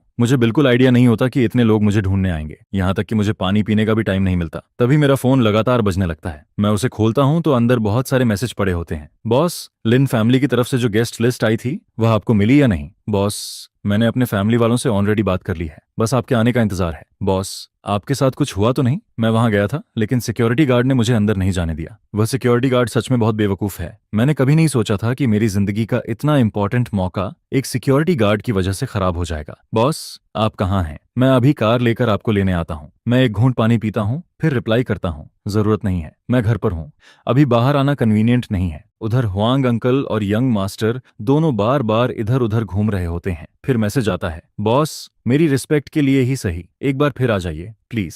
मैं हल्का सा मुस्कुराता हूँ, फिर रिप्लाई करता हूँ, अंकल हुआंग, आप मेरे रूल्स जानते हैं। हर इंसान का अपना अलग फेट होता है। मैसेज भेजने के बाद मैं फोन बंद कर देता हूँ। फिर सामने बैठे बूढ़े आदमी की तरफ देखता हूँ जो मुझसे कंसल्ट कराने आया होता है। मैं उससे पूछता हूँ, क्या प्रॉब्लम है? बूढ़ा आदमी अपना हाथ उठाने की कोशिश करता है लेकिन उसका आर्म ऊपर नहीं उठता। उसके कपड़ों को देखकर लगता है कि वह बाहर से आया है, वह कम्युनिटी का नहीं होता। लेकिन आसपास के लोग जानते हैं कि मैं किसी पेशेंट से उसकी आइडेंटिटी या बैकग्राउंड नहीं पूछता। जब तक वह संडे को आ जाए मैं उसे फ्री में देखता हूँ। मैं उसके कंधे को हाथ लगाकर चेक करता हूँ, फिर कहता हूँ, आपको ठंड लग गई है, साथ में आपकी हड्डियां भी थोड़ी लूज हो गई हैं, आप काफी टाइम से एक ही साइड सो रहे हैं। फिर मैं धीरे से बोलता हूँ, आगे से थोड़ा ध्यान रखिए, बहुत ऊंचा पिलो लेकर मत सोइए, और एक्टिविटीज होती है। बूढ़ा आदमी जैसे ही उन्हें स्मेल करता है उसकी आंखें और भी बड़ी हो जाती हैं, जिस पर वह तुरंत कहता है, बस इतना ही है, किसी एक्सरे की जरूरत नहीं है और ना ही किसी सर्जरी की। यह सुनकर मैं खुश हो जाती हूँ। इतने छोटे से प्रॉब्लम के लिए कैसी सर्जरी चाहिए? जिस पर तुम अपना आर्म आगे बढ़ाते हो और बूढ़ा आदमी भी अपना आर्म आगे बढ़ाता है। उसके एक्सप्रेशन में अभी भी थोड़ी नर्वसनेस और बटरफ्लाइज होती है, जिस पर वो उसका आर्म पकड़ता है, फिर अपनी फिंगर टिप्स से उसके एक्यूपंक्चर पॉइंट्स को टैप करता है और फिर जोर से उसका हाथ ऊपर उठाता है। तभी एक क्लिक की आवाज आती है। इससे पहले कि बूढ़ा आदमी रिएक्ट कर पाता, मैं हंस पड़ती हूँ और कहती हूँ, अब ट्राई करके देखो। जिस पर बूढ़ा आदमी अपनी आंखें फैलाकर अपना हाथ हिलाता है। फिर मैं अपना फेस नीचे कर लेती हूँ और ज्यादा इंटेलेक्चुअल बनने की हिम्मत नहीं करती। ठीक है, ये सच में ठीक हो गया है, मैं इसे ऊपर उठा सकता हूँ। बूढ़े आदमी की आंखें लाल हो जाती हैं और वह मेरा हाथ कसकर पकड़ लेता है। डॉक्टर, आपका बहुत धन्यवाद। मैं बहुत सारे बड़े हॉस्पिटल्स गया था, यहाँ तक कि मेरे एम्प्लॉयर एन ने भी कहा था कि ये आर्म ठीक करने के लिए ऑपरेशन करना पड़ेगा। जिस पर वह आगे कहता है कि वह एक छोटे प्लेस से आया है, उसके घर में बिल्कुल पैसे नहीं हैं, इसलिए उसने सोचा था कि अगर यह नहीं हो पाया तो वह बस छोड़ देगा। लेकिन लकली आज वह मुझसे मिल जाता है। आप सच में एक बोधिसत्व हो जिसने हर तरह की तकलीफों को पार किया है। बूढ़ा आदमी बस वहां से गुजर रहा था। उसने देखा कि वहां लोग खड़े होकर देख रहे हैं, इसलिए उसने भी अपनी लक ट्राई करने का सोचा था, लेकिन उसे बिल्कुल भी उम्मीद नहीं थी कि वह ठीक हो जाएगा। और जब उसे पता चलता है कि मैंने उससे एक भी पैसा नहीं लिया तो वह मेरे सामने घुटनों के बल बैठने लगता है, जिस पर मैं तुरंत उसे रोकती हूँ और उसके हाथ पकड़कर ऊपर कर देती हूँ। ओल्ड मैन, ये कोई बड़ी बात नहीं है, ये बस एक नॉर्मल प्रॉब्लम है। चाइनीज मेडिसिन डॉक्टर्स इसे ऐसे ही ठीक कर देते हैं। Normal problem? बूढ़ा आदमी कंफ्यूज हो जाता है, लेकिन फिर वह कहता है, डॉक्टर चेन ने कहा था कि ऑपरेशन जरूरी है, लेकिन ऑपरेशन की फी बहुत ज्यादा है। 1 मिलियन लगेगा, पूरे 1 मिलियन। यह सुनते ही आसपास खड़े सभी लोग भी शॉक में आ जाते हैं, क्योंकि आम लोगों के लिए यह किसी डिजास्टर से कम नहीं है। जिस पर कोई गुस्से में कहता है, यह डॉक्टर चेन आखिर कर क्या रहा है? क्या वह लोगों को लूट रहा है? आन जांग सबसे पहले नाराज होती है। वह कहती है, वो तो पुराने लीडर्स हैं जो हमेशा लोगों की सबसे ज्यादा केयर करते थे। बाकी लोग भी गुस्से में आ जाते हैं और अच्छे डायरेक्टर के खिलाफ बोलने लगते हैं। श्याओ, बाद में अपना अच्छे से ख्याल रखना। मेरे प्यारे डायरेक्टर वेन यान के माथे पर पसीना आने लगता है। फिर वह जल्दी से कहता है, मैं माफी चाहता हूँ, मैं ये नहीं कहना चाहता था, लेकिन इतने मिलियंस? कैसी सर्जरी होती है जिसमें इतना पैसा लगता है? इसमें जरूर करप्शन है। बूढ़ा आदमी कुछ समझ नहीं पाता, जिस पर वह कहता है, लेकिन डॉक्टर चेन तो नानचेंग का सबसे बड़ा डॉक्टर माना जाता है। एमएन काउंटी के लोग कहते हैं कि उसका स्पेशलिस्ट नंबर लेना भी बहुत मुश्किल है, लोगों को लाइन में लगना पड़ता है। मेरे बेटे बंगा ने उसका नंबर लेने के लिए 3 दिन तक वेट किया था। अतना हॉस्पिटल के बाहर जितने भी लोग आते हैं सब डॉक्टर चेन को ही दिखाने आते हैं। ऐसा डॉक्टर भी करप्ट हो सकता है? यह सुनकर अच्छे डायरेक्टर गहरी सांस लेता है और फिर कहता है, मैं बूढ़े आदमी को ब्लेम नहीं करता। चैन फैमिली सच में नानचेंग की 4th जनरेशन मेडिकल फैमिली का हेड है। किसी डॉक्टर को चूज करना भी एक तरह का फैसला होता है। खासकर पिछले 6 महीनों में उन्होंने बहुत सारे सीरियस पेशेंट्स को ट्रीट किया है। जैसे ही एन यह बात कहता है, बूढ़ा आदमी हल्का सा हंस देता है। चैन फैमिली जैसी बड़ी फैमिली झूठ नहीं बोलेगी, लेकिन यह सुनकर आंट जांग और भी ज्यादा गुस्सा हो जाती है। वो लोग सिर्फ बूढ़ों को बेवकूफ बना रहे हैं। जिस पर आंट जांग गुस्से में झांग चेन की तरफ देखकर कहती है, तुम फिर से मेरी बात भूल गए। मैं सिर उठाकर झांग चेन की तरफ देखती हूँ, लेकिन वह नजरें नहीं हटाता। जिस पर आंट झांग और ज्यादा गुस्से में अपना हाथ झटक देती है। मैं परेशान हो चुकी हूँ, सच में बहुत परेशान हो चुकी हूँ। तुमने कहा था कि यह डॉक्टर अपनी रूट्स नहीं भूलेगा, लेकिन अब उसे इसका रिवॉर्ड मिलेगा। मैं शांत आवाज में बोलती हूँ। मेरी आवाज ना तेज होती है और ना ही धीमी। ऊपर से देखने पर मेरे चेहरे पर कुछ नजर नहीं आता, लेकिन जो लोग मुझे अच्छे से जानते हैं वह समझ जाते हैं कि मैं जितनी ज्यादा शांत होती हूँ उतनी ही ज्यादा डेंजरस होती हूँ। ऐसा लगता है कि मैं हाल ही में कुछ ज्यादा ही अच्छे टेम्पर में रही हूँ, जिसकी वजह से कुछ लोग तियानई पैविलियन की प्रेस्टीज भूल चुके हैं। यह बूढ़े आदमी की बीमारी साफ तौर पर एक बेसिक ओल्ड एज डिजीज है। ऐसी बीमारी आम डॉक्टर्स को भी समझ आ जाती है। डायग्नोसिस गलत नहीं हो सकता था, लेकिन फिर भी चैन फैमिली ने सर्जरी सजेस्ट की, जिस पर आंट जांग और बाकी लोग सही साबित होते हैं। यहाँ क्लियरली मेडिकल करप्शन हो रहा है। वह लोग आम लोगों को टारगेट करते हैं जो कुछ नहीं समझते, फिर उन्हें रैंडम मेडिसिन लिख देते हैं और उनके पैसे ठग लेते हैं। यह सोचकर मेरे होंठों के किनारे हल्के से ऊपर उठते हैं, लेकिन मेरी आंखों में ठंडा लुक आ जाता है। फिर बिना कुछ कहे, जब कोई ध्यान नहीं दे रहा होता, मैं अपना फोन निकालती हूँ। मेडिकल फील्ड के अंदर एक डार्क नेटवर्क होता है जिसके बारे में बाहर के लोगों को बहुत कम पता होता है। वहां सिर्फ मेडिकल एक्सपर्ट्स होते हैं। जिसके बाद मैं उस डार्क नेटवर्क में लॉग इन करती हूँ और फिर मैं सिर्फ एक लाइन भेजती हूँ, आज से नया अकाउंट शुरू होगा। तियानई पैविलियन अब चैन फैमिली को किसी भी तरह की मेडिसिन या हेल्प प्रोवाइड नहीं करेगा जिसमें मेडिकल सीक्रेट्स और तियान सिनकाओ भी शामिल है। डार्क नेटवर्क तुरंत चैन फैमिली को ब्लॉक करेगा। आगे से अगर चैन फैमिली मेडिसिन मांगने आएगी तो तियानई पैविलियन किसी को एक्सेप्ट नहीं करेगा, और जो भी उनकी मदद करेगा उसे हमेशा के लिए तियानई पैविलियन से निकाल दिया जाएगा। जैसे ही ये वर्ड्स सामने आते हैं, पूरा डार्क नेटवर्क एक्सप्लोड कर जाता है। तियानई पैविलियन ने सीधे हमला कर दिया है। मुझे तियानई पैविलियन का व्हाइट टाइगर मिला है। मैं अभी नोटिस भेजता हूँ। होली हैंड का स्टाइल हमेशा से सिर्फ एक वर्ड पर चलता है, लेकिन इस बार उसने इतनी फोर्स के साथ चेन फैमिली को डार्क नेटवर्क से बाहर निकाल दिया है। यहाँ तक कि तियानई पैविलियन भी अब चेन फैमिली के किसी मेडिसिन रिक्वेस्ट को एक्सेप्ट नहीं करेगा, जिस पर सभी लोग सोचने लगते हैं कि आखिर चेन फैमिली ने होली हैंड को कैसे नाराज कर दिया, जो पूरा तियानई पैविलियन उनके खिलाफ खड़ा हो गया है। अगर नानचेंग के मास्टर्स अब चेन फैमिली को नहीं चुनेंगे तो फिर मेडिकल हेल्प के लिए किस फैमिली को चुनेंगे? और इसी एक्सपेक्टेशन के साथ बाकी एरिस्टोक्रेटिक फैमिलीज भी एक्टिव होने लगती हैं।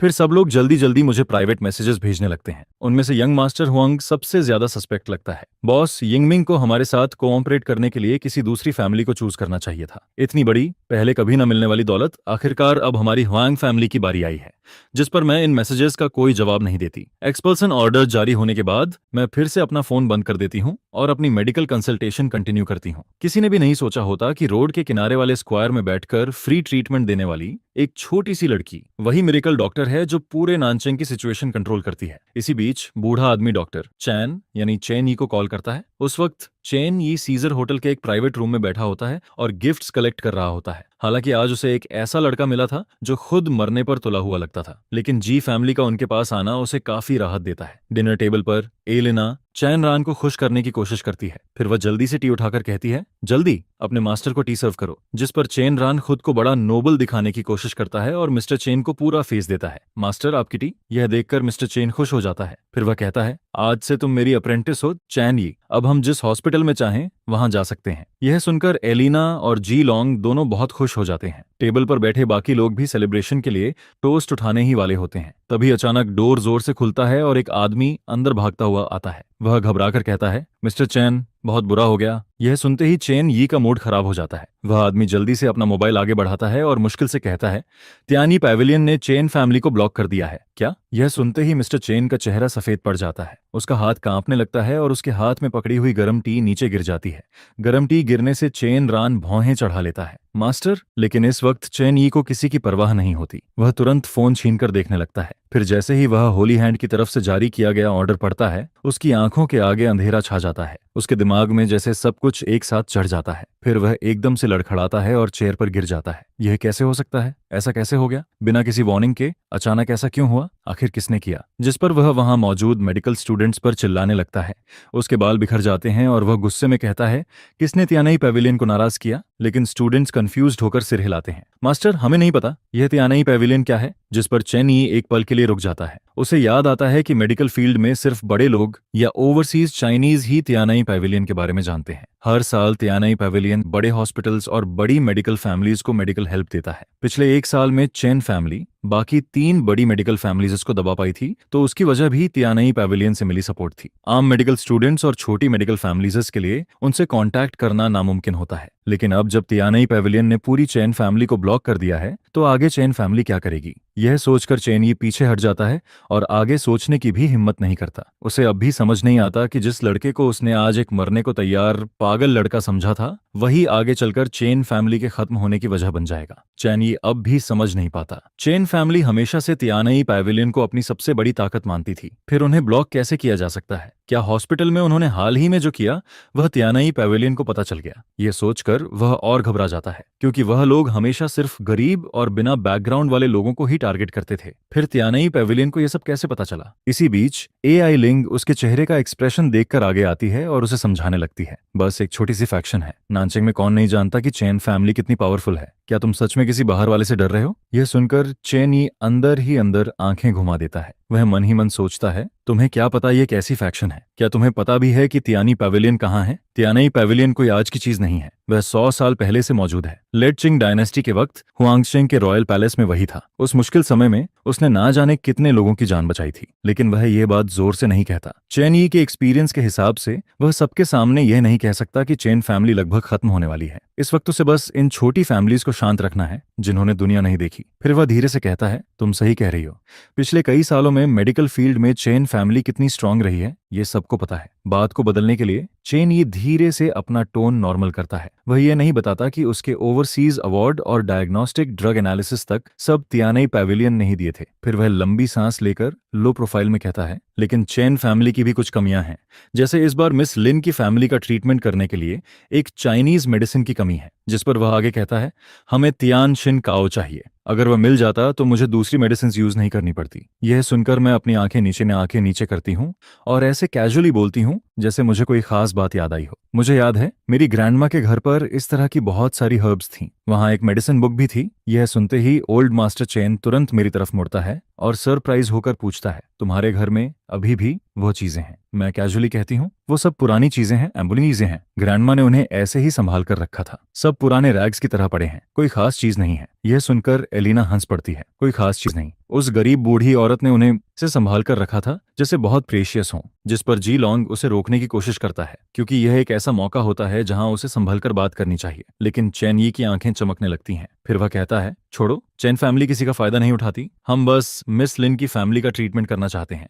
लेकिन शायद सिर्फ इतना काफी नहीं होगा। जैसे ही एलिना लिन फैमिली का नाम सुनती है, वह तुरंत चुप हो जाती है। अभी चलिए मिस्टर चेन, अब आप चेन ग्रान के मास्टर भी हैं। हम सब एक फैमिली हैं। हम आपको तियानसिन चाओ और मेडिकल बुक्स जरूर भेज देंगे, है ना आरोन? जिस पर जी लॉन्ग भी तुरंत हाँ में सिर हिलाता है। बिल्कुल सही, मैं शाम को ही किसी को ओल्ड लेडी के पास भेज दूंगा। यह सुनकर चेन ये जोर से हंसता है। बहुत अच्छा, फिर एक हफ्ते बाद मिस लिन की फैमिली के कंसल्टेशन में भी मेरे साथ चलना। हमारी फैमिली में इतना टैलेंट है, शायद मिस लिन भी हम पर ध्यान दे। हो सकता है मिस लिन तुम्हें पसंद कर ले। यह सुनते ही जी लॉन्ग का दिमाग पूरी तरह घूम जाता है। अब उसे बस जल्दी से ओल्ड लेडी का त्यानक सिंचाओ चाहिए होता है। उसे इससे कोई मतलब नहीं रहता कि वह उसकी असली माँ है या नहीं। जिस पर एलिना और भी ज्यादा एक्साइटेड हो जाती है। वह जी चेन ग्रान का हाथ थपथपाकर कहती है, अगर सच में तुम्हारे मास्टर की बात सही हुई तो तुम्हारी पूरी जिंदगी बन जाएगी। वह मिस लिन है। जी चेन ग्रान हल्का सा शर्माकर सिर हिलाता है। जब मैं मास्टर के साथ कंसल्टेशन में जाऊंगा तब अच्छे से बिहेव करूंगा। लिन फैमिली फोर्ट इन 9 सिटी की एक बहुत बड़ी रिच फैमिली होती है। ऐसी फैमिली की मिस लिन से शादी कौन नहीं करना चाहता, लेकिन जी फैमिली बस सपने देख रही होती है। चैनी जैसा इंसान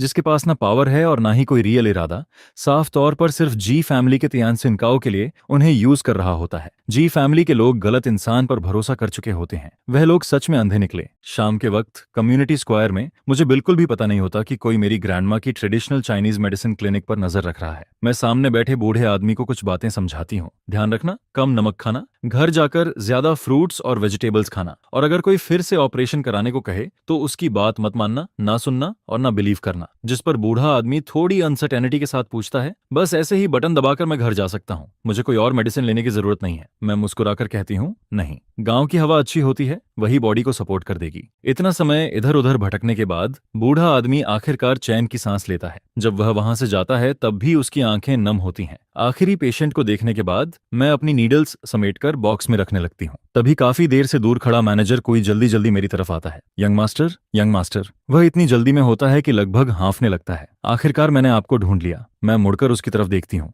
उसने अच्छा सूट पहना होता है। उसकी हाइट ज्यादा नहीं होती, लेकिन उसका पूरा अंदाज बहुत बिजनेस जैसा लगता है। मेरे जानने वालों में ऐसा कोई नहीं होता। मैं उसे देखकर कहती हूँ, आप गलत इंसान के पास आ गए हैं, आपने गलत पहचान लिया। यह सुनकर मैनेजर कोई परेशान होकर मेरी बात दोहराता है, गलत पहचान लिया। उसने सामने इस यंग आदमी को देखा जिसकी शक्ल बहुत अच्छी थी और जिसका पूरा एटीट्यूड शांत और अलग था। पहले उसे लगा था कि यही वह यंग मास्टर है जिसे वह लेने आया है, लेकिन अब उसे समझ आता है कि उसने गलत समझ लिया। अनेह काउंटी से जो इन्फॉर्मेशन आई थी उसमें कहीं नहीं लिखा था कि यंग मास्टर की वाइफ को मेडिकल स्किल्स भी आती हैं, लेकिन यह यंग आदमी तो मेडिसिन में इतना स्किल्ड है। अगर यह सच में वही होता तो उसकी फैमिली इस बात का जिक्र जरूर करती। बस इसकी उम्र बहुत कम लगती है, इसलिए पीछे से देखकर वह कंफ्यूज्ड हो गया था। अब उसकी गलतफहमी दूर हो जाती है। मैं अपना पैर आगे बढ़ाती हूँ और वहां से जाने लगती हूँ, लेकिन मैनेजर कोई फिर से मुझे रोक लेता है। यंग मैन, क्या आप मेरे साथ हॉस्पिटल चल सकते हैं? मैं भौहें चढ़ाकर उसकी तरफ देखती हूँ, जिस पर वह जल्दी से अपनी बात समझाने लगता है। मैनेजर सीओआई अपना पसीना पोंछते हुए कहता है, हमारे बॉस गांव गए थे, लेकिन वहां अचानक उन्हें बिना वजह तेज फीवर हो गया। यह फीवर पूरे दिन तक रहा। एंटीबायोटिक्स भी दी गई,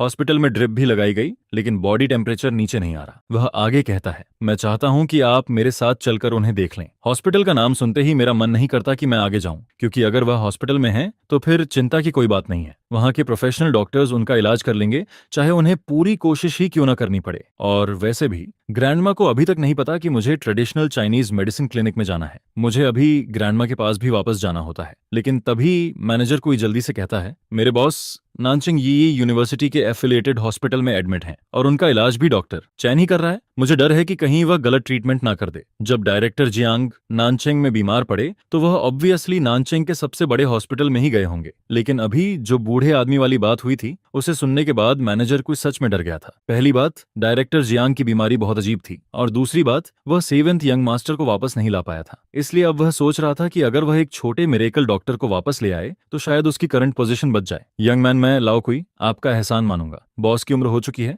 वह इतना सब सह नहीं पाएंगे। मैनेजर सीओआई अपनी सेल्फिशनेस छुपाता नहीं है। वह सीधा कह देता है, मैं अपनी करंट जॉब भी नहीं खोना चाहता। यह सुनकर मैं थोड़ी देर सोचती हूँ, फिर मैं कहती हूँ मैं घर जाकर विजिट करूंगी, लेकिन उसकी फी 1000 होगी। क्या यह ठीक है? यह सुनते ही मैनेजर कोई पागलों की तरह सिर हिलाता है। इतनी अच्छी मेडिकल स्किल होने के बावजूद सिर्फ 1000 लेना उसे बहुत सस्ता लगता है। फिर वह जल्दी से मुझे रोड के किनारे लेकर जाता है। वहां एक बिजनेस कार खड़ी होती है जिसकी कीमत 3 मिलियन से भी ज्यादा होती है। कार बहुत सिंपल और लो की लगती है, लेकिन उसके ऊपर स्पेशल नंबर प्लेट लगी होती है। ऐसी नंबर प्लेट वाली कार कोई आम कंपनी वाला इंसान नहीं चला सकता। पहले छोटे भाई की भेजी हुई बात याद करके मेरे मन में एक अंदाजा आ जाता है, जिस पर मैं अचानक पूछती हूँ, क्या पेशेंट के शरीर में स्टिफनेस है? यह सुनते ही कार में बैठने जा रहे मैनेजर कुई के कदम रुक जाते हैं। वह हैरानी से मेरी तरफ देखकर कहता है, लिटिल मिरेकल डॉक्टर, आपको कैसे पता? मैंने तो कुछ बताया भी नहीं। मैं हल्का सा मुस्कुराती हूँ, घबराइए मत, मैंने बस ऐसे ही गेस किया था। जिस पर मैनेजर कोई राहत की सांस लेता है और हाँ में सिर हिलाता है।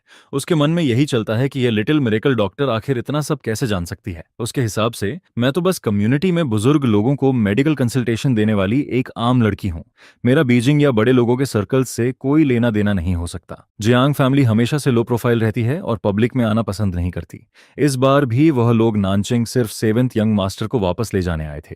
वह कोई बेकार का अटेंशन नहीं चाहते थे। अभी जो मैंने कहा उससे मैनेजर कोई सच में डर गया था। उसे लगा था कि कहीं उसने डायरेक्टर जियांग की आइडेंटिटी तो रिवील नहीं कर दी, क्योंकि नानचिंग में बहुत सी बड़ी फैमिलीज हैं जो जियांग फैमिली से रिलेशन बनाना चाहती हैं। अगर उन लोगों को पता चल जाता कि डायरेक्टर जियांग यहाँ हैं, तो फिर वह लोग चैन से ट्रीटमेंट भी नहीं करवा पाते। लेकिन मैं ये सब समझकर भी कुछ नहीं कहती। सामने वाला कोई भी हो, मेरे लिए वह बस एक पेशेंट होता है। फिर भी मेरे मन में थोड़ा डाउट आता है, जियांग फैमिली आखिर इतनी दूर आइमन कम्युनिटी में उस यंग मास्टर को ढूंढने क्यों आई थी? लेकिन मुझे इसके बारे में सोचने का ज्यादा टाइम नहीं मिलता, क्योंकि थोड़ी ही देर में कार हॉस्पिटल के बाहर पहुंच जाती है। उस वक्त हम लोग एफिलिएटेड हॉस्पिटल के इनपेशेंट डिपार्टमेंट के VIP वार्ड में पहुंचते हैं। वहां मिस्टर जियांग हॉस्पिटल बेड पर लेटे होते हैं। उनके चेहरे पर गहरी तकलीफ दिखाई देती है।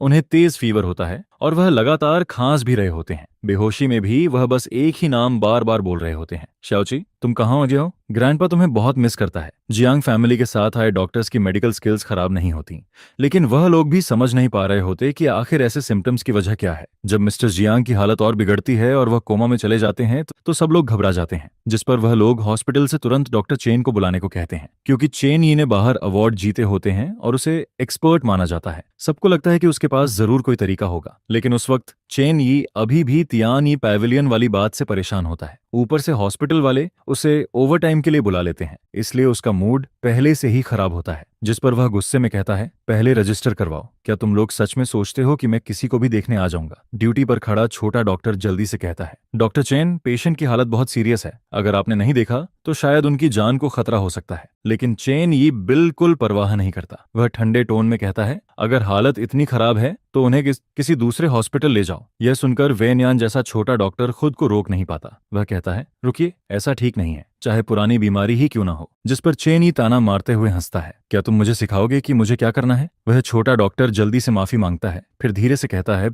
बस इतना है कि यह ओल्ड मैन जिंगशी से हैं। आप एक बार जाकर देख लीजिए, उनकी आइडेंटिटी चाहे जो भी हो इतना तो डिजर्व करते हैं। यह सुनकर चेन यी होंठ सिकोड़ता है, फिर कहता है, ठीक है, फैमिली वालों को वेट करने दो। हालांकि वह कहता है कि वह आएगा, लेकिन वह जानबूझकर बहुत देर करता है। काफी देर तक उसका कहीं पता नहीं चलता। वार्ड के बाहर जियांग फैमिली का डॉक्टर बेचैनी में इधर उधर घूमता रहता है। आखिर में मजबूर होकर वह लिन फैमिली को कॉल करने का सोचता है। तभी अचानक वार्ड के अंदर से शोर मच जाता है। बुरा हो गया, पेशेंट की हार्ट और लंग्स की कंडीशन अचानक कमजोर हो गई है। पेशेंट के फैमिली मेंबर्स कहाँ आए हैं? यह सुनकर जियांग फैमिली का डॉक्टर ठंडे पसीने में भीग जाता है। वह घबराकर कहता है, अब क्या करें? क्या इल्डस्ट्रिक मिस को खबर दें? लेकिन जिंगशी से यहाँ आने में कम से कम 6 घंटे लगते, और दूसरी तरफ डॉक्टर्स बार बार कह रहे होते हैं कि ऑपरेशन करना पड़ेगा और फैमिली की सिग्नेचर चाहिए। पूरा कॉरिडोर केओस से भर जाता है। डॉक्टर्स और नर्सेज इधर उधर भाग रहे होते हैं। उसी वक्त मैं मैनेजर कुई के साथ हॉस्पिटल पहुंचती हूँ और आते ही यही सब देखती हूँ। मैनेजर कुई का चेहरा तुरंत बदल जाता है। वह घबराकर पैल फेस वाले जियांग फैमिली डॉक्टर को पकड़ता है। क्या हुआ?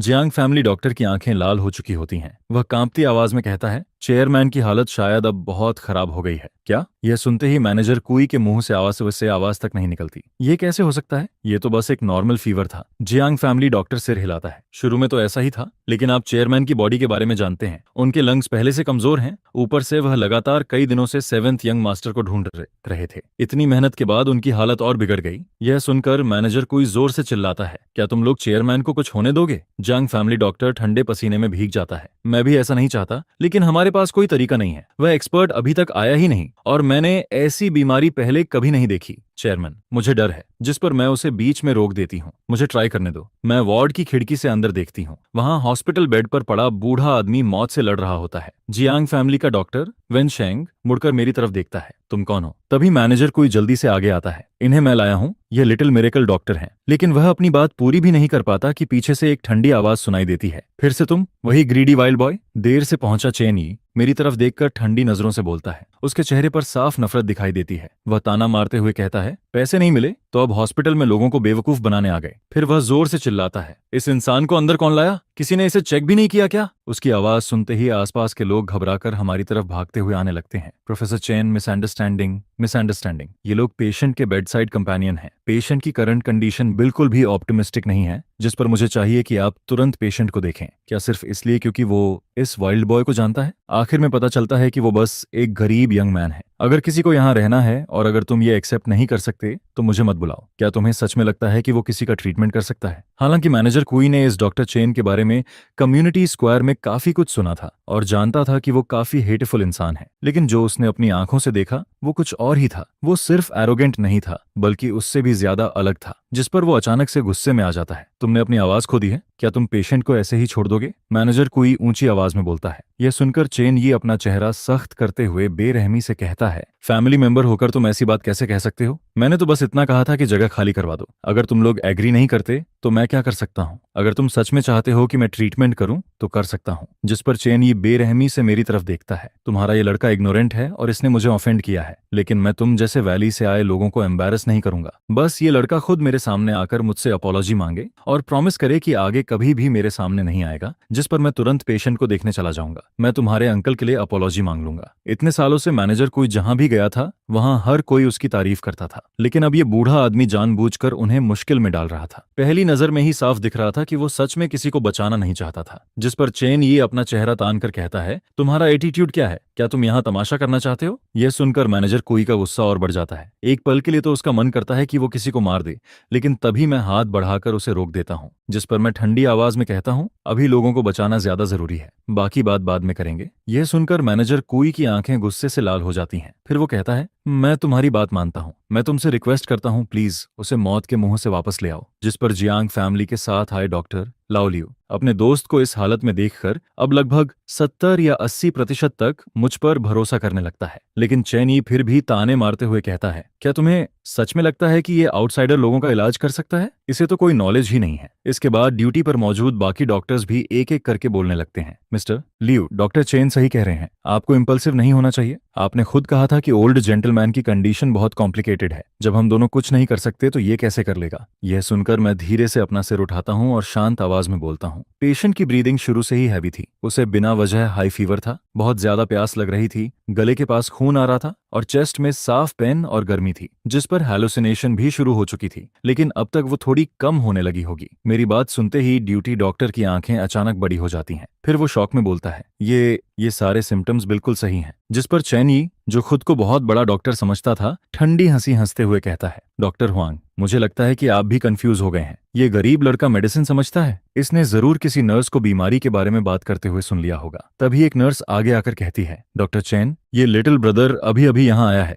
हमें इससे बात करने का मौका ही नहीं मिला। ये सुनते ही चैन ये गुस्से में मेरी तरफ बढ़ता है। फिर वो कहता है, इसकी उम्र कितनी है? इसने पढ़ाई भी पूरी नहीं की होगी, इसके पास कोई सर्टिफिकेट है भी या नहीं, और ये लोगों का ट्रीटमेंट करने चला है। जिस पर मैं बिना कुछ बोले अपना मेडिकल सर्टिफिकेट निकालकर सीधे टेबल पर पटक देता हूँ। और सिर्फ इतना ही नहीं, मेरा मेडिकल लाइसेंस तो अटेंडिंग फिजिशियन लेवल तक का था। मेडिसिन पढ़ने वाला हर इंसान जानता था कि अटेंडिंग फिजिशियन लेवल तक पहुंचना कितना मुश्किल होता है। अब कौन कहेगा कि मैं क्वालिफाइड नहीं हूं? मेरी ये बात ऐसे लगती है जैसे किसी ने जोरदार थप्पड़ मारकर चेन यी के चेहरे पर दे मारा हो। जिस पर वहां मौजूद सभी डॉक्टर्स और नर्सेज यकीन ही नहीं कर पाते। अटेंडिंग फिजिशियन लेवल तो नानचिंग में लगभग प्रोफेसर लेवल माना जाता है, और मैं अभी इतना यंग था। यह देखकर किसी को समझ नहीं आता कि मैंने ये कैसे किया। फिर मैं तेज नजरों और ठंडे चेहरे के साथ सीधे चेन यी की तरफ देखता हूं और कहता हूं, साइड हटो। जिस पर चेन यी अपने बूढ़े चेहरे के साथ अभी भी मेरा आईडी बार बार चेक कर रहा होता है, जैसे उसे लग रहा हो कि वो फेक है। लेकिन तभी मैनेजर कोई मुझे वार्ड के अंदर ले जाता है, जिस पर असिस्टेंट डॉक्टर हुआंग भी तुरंत तैयारी करने लगता है, और फिर कुछ नर्स जो नॉर्मली चेन यी को ऑफेंड करने की हिम्मत नहीं करती थीं, वो भी हमारी मदद करने लगती हैं, क्योंकि अब वहां मौजूद हर इंसान समय से रेस लगाकर पेशेंट को बचाना चाहता था। यह देखकर चेन यी का चेहरा और ज्यादा भयानक हो जाता है। हॉस्पिटल में आज तक किसी ने भी उसकी इतनी इंसल्ट नहीं की थी। जिस पर वो ठंडी आवाज में हंसते हुए कहता है, ठीक है, करने दो इसका ट्रीटमेंट, मैं भी देखता हूं कि जब प्रॉब्लम होगी तब कौन इसे बचाएगा। असल में चेन यी पहले ही डॉक्टर हुआंग की बातों से समझ चुका था कि ओल्ड मैन की बीमारी बहुत मुश्किल थी, और इसी वजह से उसने खुद ट्रीटमेंट लेने से मना किया था। उसके अपने रीजन थे। गरीब लोगों की बीमारियां भी गरीब होती हैं, इमरजेंसी रूम में ज्यादा पैसा नहीं मिलता और रिस्क बहुत बड़ा होता है। क्या इस गरीब लड़के को इतना हीरो बनना पसंद है? तो ठीक है, बनने दो। सबसे अच्छा तो यही होगा कि पेशेंट मर जाए। फिर जब पेशेंट की फैमिली आएगी तब असली तमाशा शुरू होगा, क्योंकि जहां तक उसे पता था, पेशेंट की फैमिली ने अभी तक साइन भी नहीं किया था। जिस पर अगर कुछ भी गलत हुआ तो ये गरीब लड़का जिंदगी भर दोबारा खड़ा नहीं हो पाएगा। चैन यी की आवाज सरकाजम से भरी हुई थी।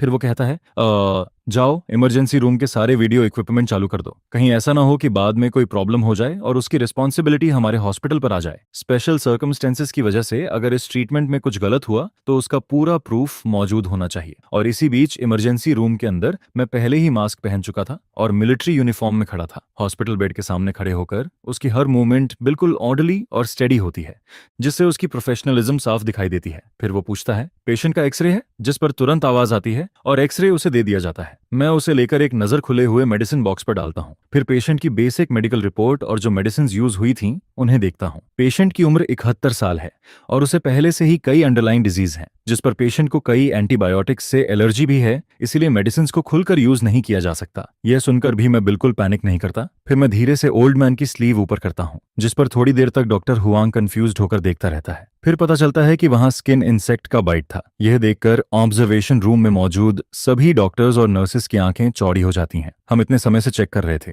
और हमें ये एक छोटा सा वंड भी नजर नहीं आया, क्योंकि वो इतना छोटा था कि नॉर्मली दिखाई ही नहीं देता। लेकिन उसे ये कैसे पता चला, ये किसी को समझ नहीं आता। लेकिन उस समय वो इतना इंप्रेसिव लग रहा था। आते ही उसने स्लीव ऊपर की और एक नजर में इंसेक्ट बाइट को पहचान लिया। सिचुएशन सच में सीरियस थी। जिस पर चेन यी ठंडी नजरों से देखकर कहता है, इतना ड्रामा मत करो, तुम खुद गांव से आए हो।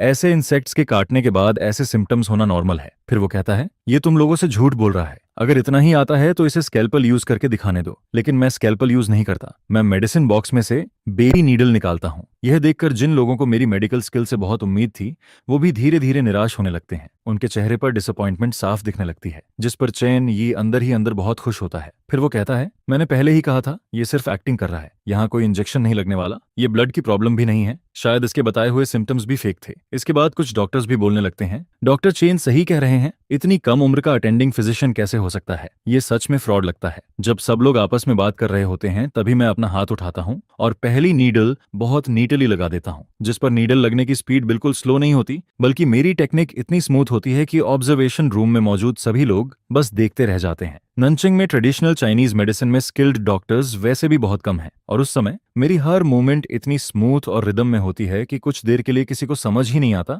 कि रिएक्ट कैसे करें। ऐसा लग रहा था जैसे कोई टेक्स्ट बुक वाला एक्यूपंक्चर डेमोन्स्ट्रेशन उनके सामने चल रहा हो। यह देखकर चेन यी का चेहरा भी बदल जाता है। फिर वो हैरानी में कहता है, तुम्हें सच में एक्यूपंक्चर आता है? उसे यकीन ही नहीं होता, क्योंकि उसने पहले कभी ये एक्यूपंक्चर टेक्निक नहीं देखी थी। वो सिर्फ इतना देख पाता है कि मैं अपने राइट हैंड में नीडल पकड़कर 3 बार अंदर और 3 बार बाहर करता हूँ और स्किन को टाइटली प्रेस करते हुए धीरे धीरे आगे बढ़ता हूँ, जिस पर मेरी आंखें बिल्कुल शांत रहती हैं। ऐसा लगता है जैसे ये सब मेरे लिए रोज का काम हो। यह देखकर बाकी डॉक्टर्स पूरी तरह शॉक हो जाते हैं। कुछ लोग तो मेरी टेक्निक को सीक्रेटली नोट करने का भी सोचने लगते हैं, क्योंकि उन्हें लग रहा था कि शायद डॉक्टर चैन जैसा एक्सपर्ट भी ऐसा नहीं कर पाएगा। यह देखकर चैन ये आसपास के लोगों की नजरें नोटिस करता है। फिर वो एटीट्यूड में कहता है, बस दिखावा है। पहली नजर में ही लग रहा है कि ये रैंडमली नीडल लगा रहा है, इससे क्या होगा? लेकिन अगले ही सेकंड उसकी बात उसके चेहरे पर थप्पड़ बनकर पड़ती है, क्योंकि इमरजेंसी रूम से अचानक आवाज आती है और ऑब्जर्वेशन करने वाली नर्स जल्दी से चिल्लाती है, फीवर कम हो गया, पेशेंट का फीवर कम हो गया। जिस पर पेशेंट का बॉडी टेम्परेचर लगातार नीचे आने लगता है।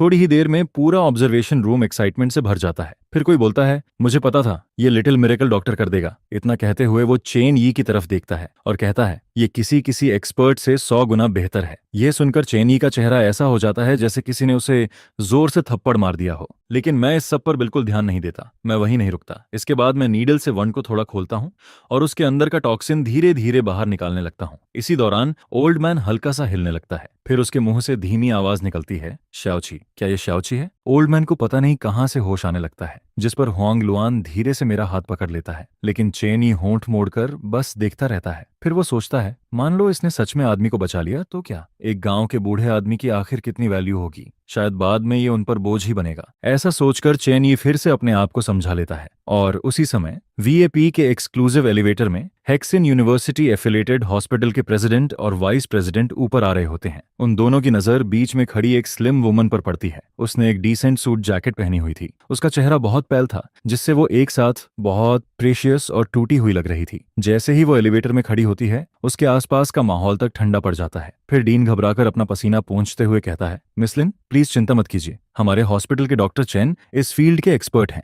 अगर वो मिस्टर जियांग का ट्रीटमेंट करेंगे तो कोई प्रॉब्लम नहीं होगी। इतने बड़े बड़े लोगों को डराने वाली अगर लिन फैमिली की मिस लिन शुरोंग नहीं होती तो और कौन होती? लेकिन यह सुनकर लिन शुरोंग ठंडी आवाज में कहती है, मुझे जो खबर मिली है वो इससे अलग है। जिस पर वाइस डीएन जल्दी से कहता है, मिस लिन, हम सच में आपसे झूठ नहीं बोल रहे। अगर हमें 800 बार हिम्मत भी मिले तब भी हम मिस्टर जियांग की कंडीशन में देर करने की हिम्मत नहीं करेंगे। आखिर वो जियांग फैमिली से हैं। लेकिन लिन शुरोंग कुछ नहीं बोलती, वो बस सीधी खड़ी रहती है। फिर जैसे ही एलिवेटर 6th फ्लोर पर पहुंचता है, वो दोनों को पहले बाहर जाने के लिए कहती है, जिस पर दोनों समझ जाते हैं कि वो अपनी आइडेंटिटी रिवील नहीं करना चाहती। लेकिन उसी समय वो दोनों अचानक रुक जाते हैं, क्योंकि ऑब्जर्वेशन रूम के बाहर डॉक्टर चेन खड़ा था और यह देखकर लिन शुरोंग भी वहीं रुक जाती है। उसकी नजर इमरजेंसी रूम में इंजेक्शन वापस खींच रहे अटेंडिंग डॉक्टर पर पड़ती है। फिर उसकी आवाज ठंडी हो जाती है, तुमने नहीं कहा था कि सर्जरी डॉक्टर चेन कर रहे हैं? फिर ये कौन है? बेड के पास खड़ा इंसान मास्क और हैट पहने हुए था। उसकी स्पीड बहुत फास्ट और एक्यूरेट थी और उसकी टेक्निक काफी एक्सपीरियंस्ड और प्रोफेशनल लग रही थी।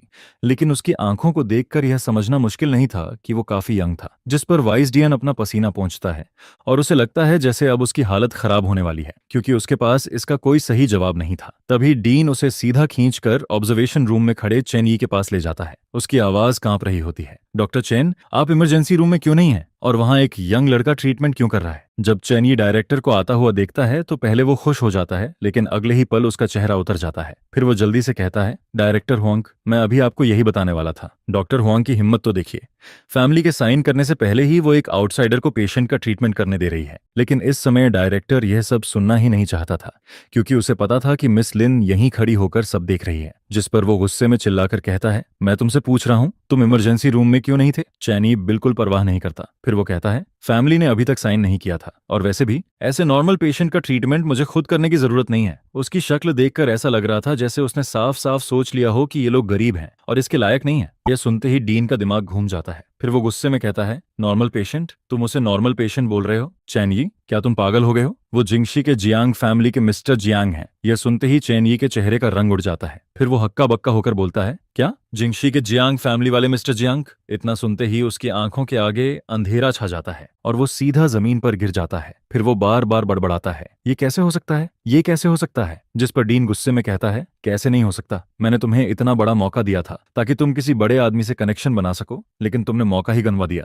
यह सुनकर चेन यी को तुरंत पछतावा होने लगता है। फिर उसकी नजर इमरजेंसी रूम की तरफ जाती है। उसने इतनी बड़ी अपॉर्चुनिटी खुद छोड़कर एक गरीब लड़के को दे दी थी। अगर मिस्टर जियांग को बचाने वाला वही बन जाता तो सब कुछ बदल सकता था। यह सोचते सोचते चेन यी और ज्यादा बेचैन हो जाता है। फिर अचानक उसे स्ट्रोक आ जाता है और वो जमीन पर पड़ा रह जाता है। डीन अब उसका चेहरा तक नहीं देखना चाहता था, जिस पर वो नर्सिस से कहता है कि उसे बाहर ले जाओ। इमरजेंसी रूम के अंदर मैं अल्कोहल से अपने हाथ साफ करता हूँ। फिर अचानक सिर घुमाकर बाहर ग्लास की तरफ देखता हूँ। वहां लिन शुरो खड़ी थी। मुझे शुरू से ही महसूस हो रहा था कि कोई मुझे देख रहा है, और जैसा मैंने सोचा था वैसा ही था। शायद मेरी नजर बहुत सीधी थी जिस पर वो भी थोड़ा घबरा जाती है और उसका हाथ हल्का सा हिल जाता है। फिर दोनों की नजरें एक पल के लिए आपस में टकराती हैं। उसी समय फैटमैन जल्दी से मैनेजर के पास जाकर कुछ कहता है, और जैसे ही वो उस वुमन को देखता है वो तुरंत उसकी तरफ भाग जाता है और उससे कुछ कहने लगता है। लेकिन मेडिकल ग्लास की वजह से मैं उनकी बात नहीं सुन पाता। मैं बस अपनी नजर हटा लेता हूँ। अगले ही पल वो वुमन फिर से मेरी तरफ देखती है। लिन शुरो की आवाज हमेशा की तरह ठंडी थी। जिस पर मैनेजर एक्साइटेड होकर वापस आता है और कहता है, सबऑर्डिनेट को कम्युनिटी स्क्वायर वाला इंसान मकान मिल गया। उसकी उम्र मत देखिए, उसकी मेडिकल स्किल्स सच में कमाल की है। सिर्फ 10 मिनट में उसने हालत संभाल दी।